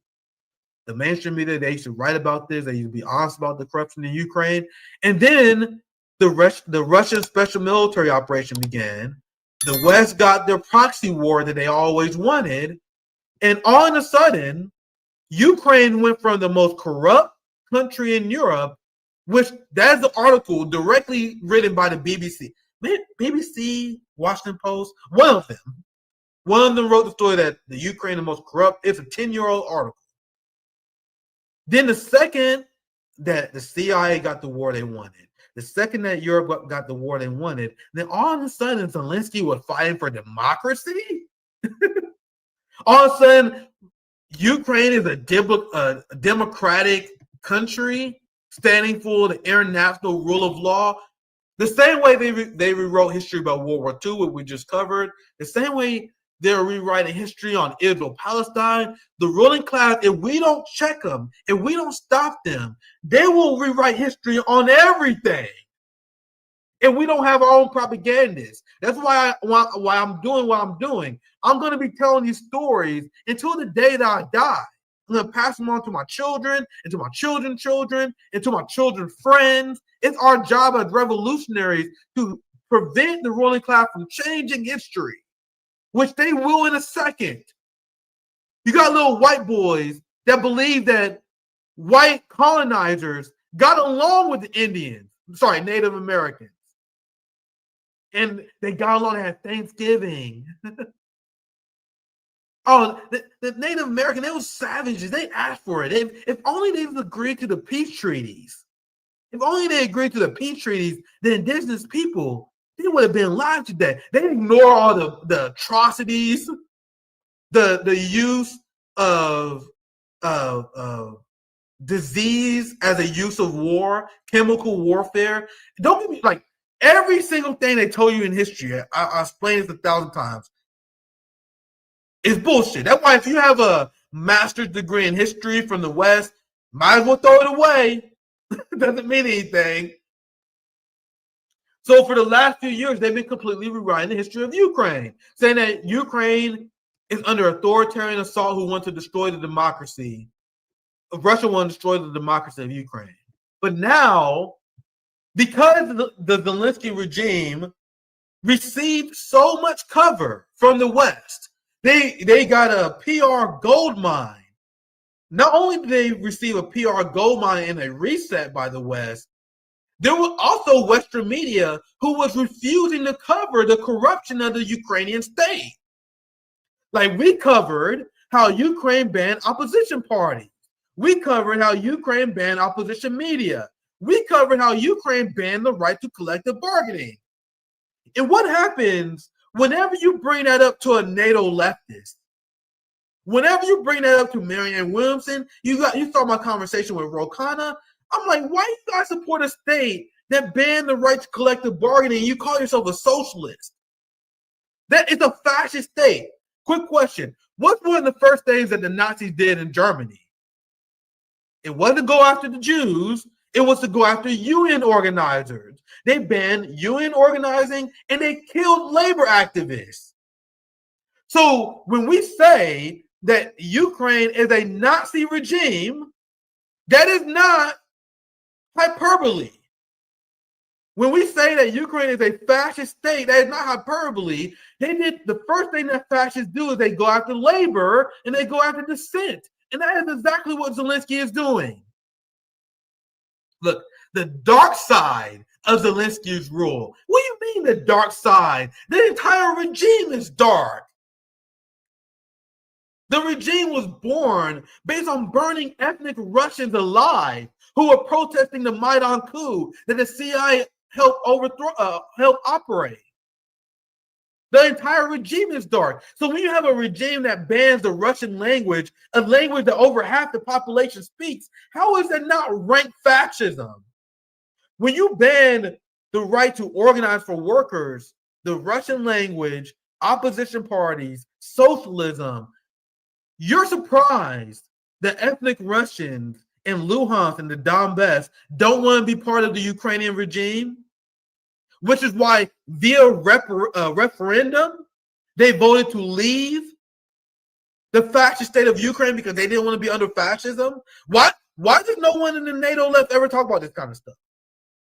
Why they never bring this up? So if you're a Russian and your cultural heritage recently come from communism and the Russian Revolution, and the society of Russia still benefits from paid maternity leave, free healthcare, and many gains that the working class got from the Soviet Union, why would you want to be part of a fascist state known as Ukraine instead of part of Russia? You guys understand this dynamic is why Putin was criticized in Luhansk and the Donbass for not invading Ukraine sooner? They felt they was betrayed by Russia. Now Russia has them as independent Russian states, and that's exactly what they wanted via referendum, because who will vote to be part of a fascist state unless you want the neo-Nazis who live in Western Ukraine, who took over the government, who view Russian as Asian filth. That's what they believe. They view the Russian people as being conquered by the Mongols, so they're not pure white. That's the underlying mechanism of Ukrainian Nazi hate against Russia. And you can make the argument, I think it's a strong argument, that's why a lot of Europeans would never see Russia as part of them. If you study human history, you know that Russia was victim of many invasions. The Mongols controlled a large part of Russia for a very long time. That's why white nationalists, Nazis hate Russia. They don't view them as the same people as them. They view them as a conquered people. You guys, these conversations are nowhere to be found among the progressive left media. They have no idea about any of this because they don't study history. When you study the history of Ukraine and Russia, you understand just how malicious the West has been during this conflict. You know that Ukraine and Russia has long-standing ethnic ties together that goes back centuries. This is what Putin talks about in his interviews all the time. And anyone in Ukraine who referenced those long-standing ethnic ties with Russia and the people who advocate for peace with Russia and Ukraine are harshly retaliated by the Ukrainian regime.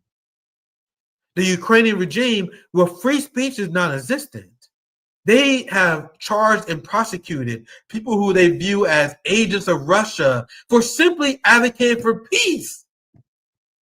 And they have, and I'm going to explain what this article is mentioning here. They crack down on all dissent. Anyone who advocates against peace are all of a sudden victims of lawfare. Whenever you have corruption watchdogs who blow the red flag on Zelensky and the regime, all of a sudden they get charged and thrown in prison. There was a very well-known, prominent anti-corruption official who was thrown in prison because he was questioning what the Ukrainian regime was doing with payments that came from NATO. Where was the money going? Look, according to his supporters, it is that kind of talk. Look, he said he feared corrupt individuals could wind up taking over state-owned companies. According to his supporters, it is that kind of talk and his refusal to remain silent that explains why, I don't know how to say this guy's name, explains why this corruption official ended up in a glass-enclosed cubicle in a downtown Kiev courtroom last week where he was arraigned on embezzlement charges. So this guy who was blowing the whistle on Ukrainian corruption, all of a sudden he's a victim of Ukrainian lawfare.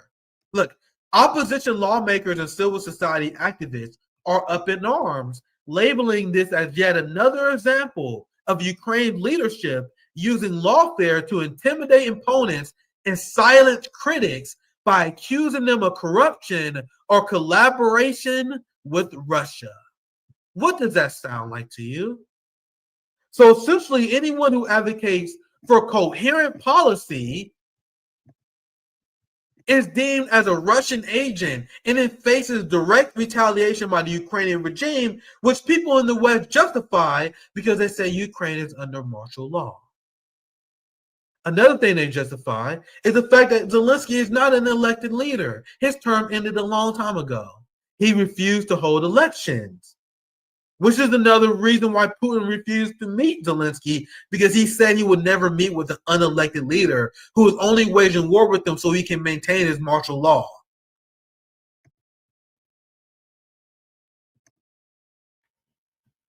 Zelensky, literally emboldened by the West, and we covered it. This is an old story. We covered this a few months ago.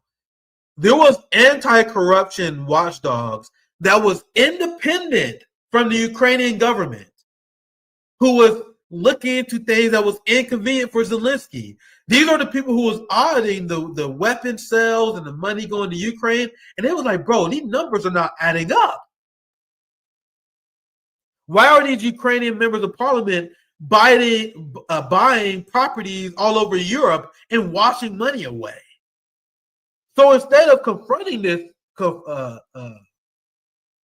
obvious corruption, Zelensky dissolved the anti-corruption agencies and made them wholly. They made it so they had to report under Zelensky themselves.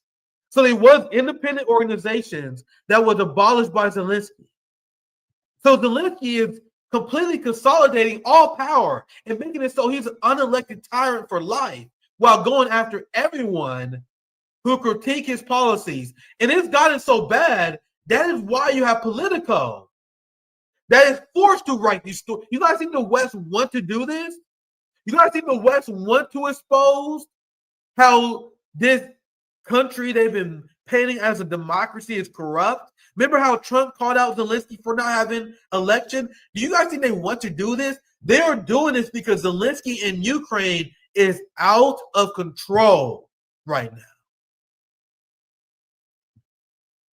And because Zelensky's complete unwillingness to end this war, not only will they refuse to end the war, they are illegally conscripting, kidnapping Ukrainian men off the streets, going after people's social media posts who critique the regime. Ukraine is a full-fledged fascist state. Now ask yourself, and this is the question I've been asking from the NATO left, the Bernie Sanders left for a very long time, which is why I am banned and blacklisted from these people. Why does Zoran Mamdani calls out Nicolas Maduro as a tyrant? Why does he call out Cuba as an authoritarian regime, but you would never see Zoran Mamdani critique Ukraine? Why will you never see Zoran Mamdani call out the UK for arresting over 30 people every single day for what they post on social media? They're arresting 90-year-old senior citizens for wearing Action for Palestine shirts. So why does the Bernie Sanders left never, ever in a million years critique these countries? Because my tanky ass, I get upset because they do the bidding of the ruling class. They spend their time critiquing China, Russia, Venezuela. You notice that these dumb leftists, they spend all their time critiquing the enemies of the empire. And then when you call them out for their counter-revolutionary behavior, they always say some shit like this. I believe in calling out injustice whenever I see it. Oh, look at me. I'm such a morally righteous person. I live in the most corrupt empire that's funding genocides all over the world. I don't know anything about any systems of imperialism. I don't know anything about any finance imperial domination of the capitalist structure. I am a kind of guy. I call out all governments. That's what the Zoran Mamdani left say. I don't care who you are. I don't care if the United States takes you. I'm gonna call you out. I'm gonna call you out, bro. I'm gonna call out all. We shouldn't trust any government, bro. Yeah, I know 80% of Chinese people like the government, but we shouldn't trust them, bro. We shouldn't trust the Chinese, bro. We shouldn't. The same people who say that stuff, you would never catch them criticizing the UK. You would never catch them criticizing Germany. You would never catch them criticizing and calling out the Nazi state of Ukraine. Not only that, the Bernie Sanders left is in denial over this. Ro Khanna looked like he was a deer in the headlights when I called him out for supporting Nazism in Ukraine. They are in Nazi denialism. They wouldn't even accept the criticism that Ukraine is a fascist state. You see why I would never trust these people ever again? I will never align with people who support unapologetically sending American taxpayer money to a fascist Nazi state like Ukraine, which has completely depopulated an entire generation. Why haven't Bernie Sanders tweeted about this? Why isn't it something that he's interested in? 100,000 young men flee Ukraine in 2 months. This is a good chat to see. Are they really that ignorant, or are they flat out lying? This is what the people don't understand. They're not ignorant. They're playing their role. People really plan on supporting Cori Bush when Cori Bush supported this. People praised Rashida Tlaib. She supported this. Ilhan Omar, she supported this. AOC supported this. You know that Zoran Mamdani not saying anything about this because he's going to support this. I would never in a million years ever support a progressive Democrat ever again because they are directly in bed with Nazis in Ukraine. And that's not even an unreasonable litmus test as far as I'm concerned. So with that said, we're almost 90 minutes in. I think I can end the stream here. I appreciate you guys for watching. We had a banger of a week. We'll be back with more. I will have my show with Shama next week. We're going to break down the results in New York and what it means for the working class. Make sure you guys support us on Patreon. I'm not monetized on YouTube, so if you enjoy these streams, it takes a lot of work, a lot of research, a lot of labor. This is what I'm doing on my Halloween night. So please support me, support my labor. Even $3 to $5 a month pledge on Patreon. That's all I need. I don't need a lot for you guys. So please like, share, subscribe. If you can't support me on Patreon, if you pitch your pennies, that's okay. All my content is free. All my content is free. But if you can't support me on Patreon, at least share. Please like. Go figure. Follow me.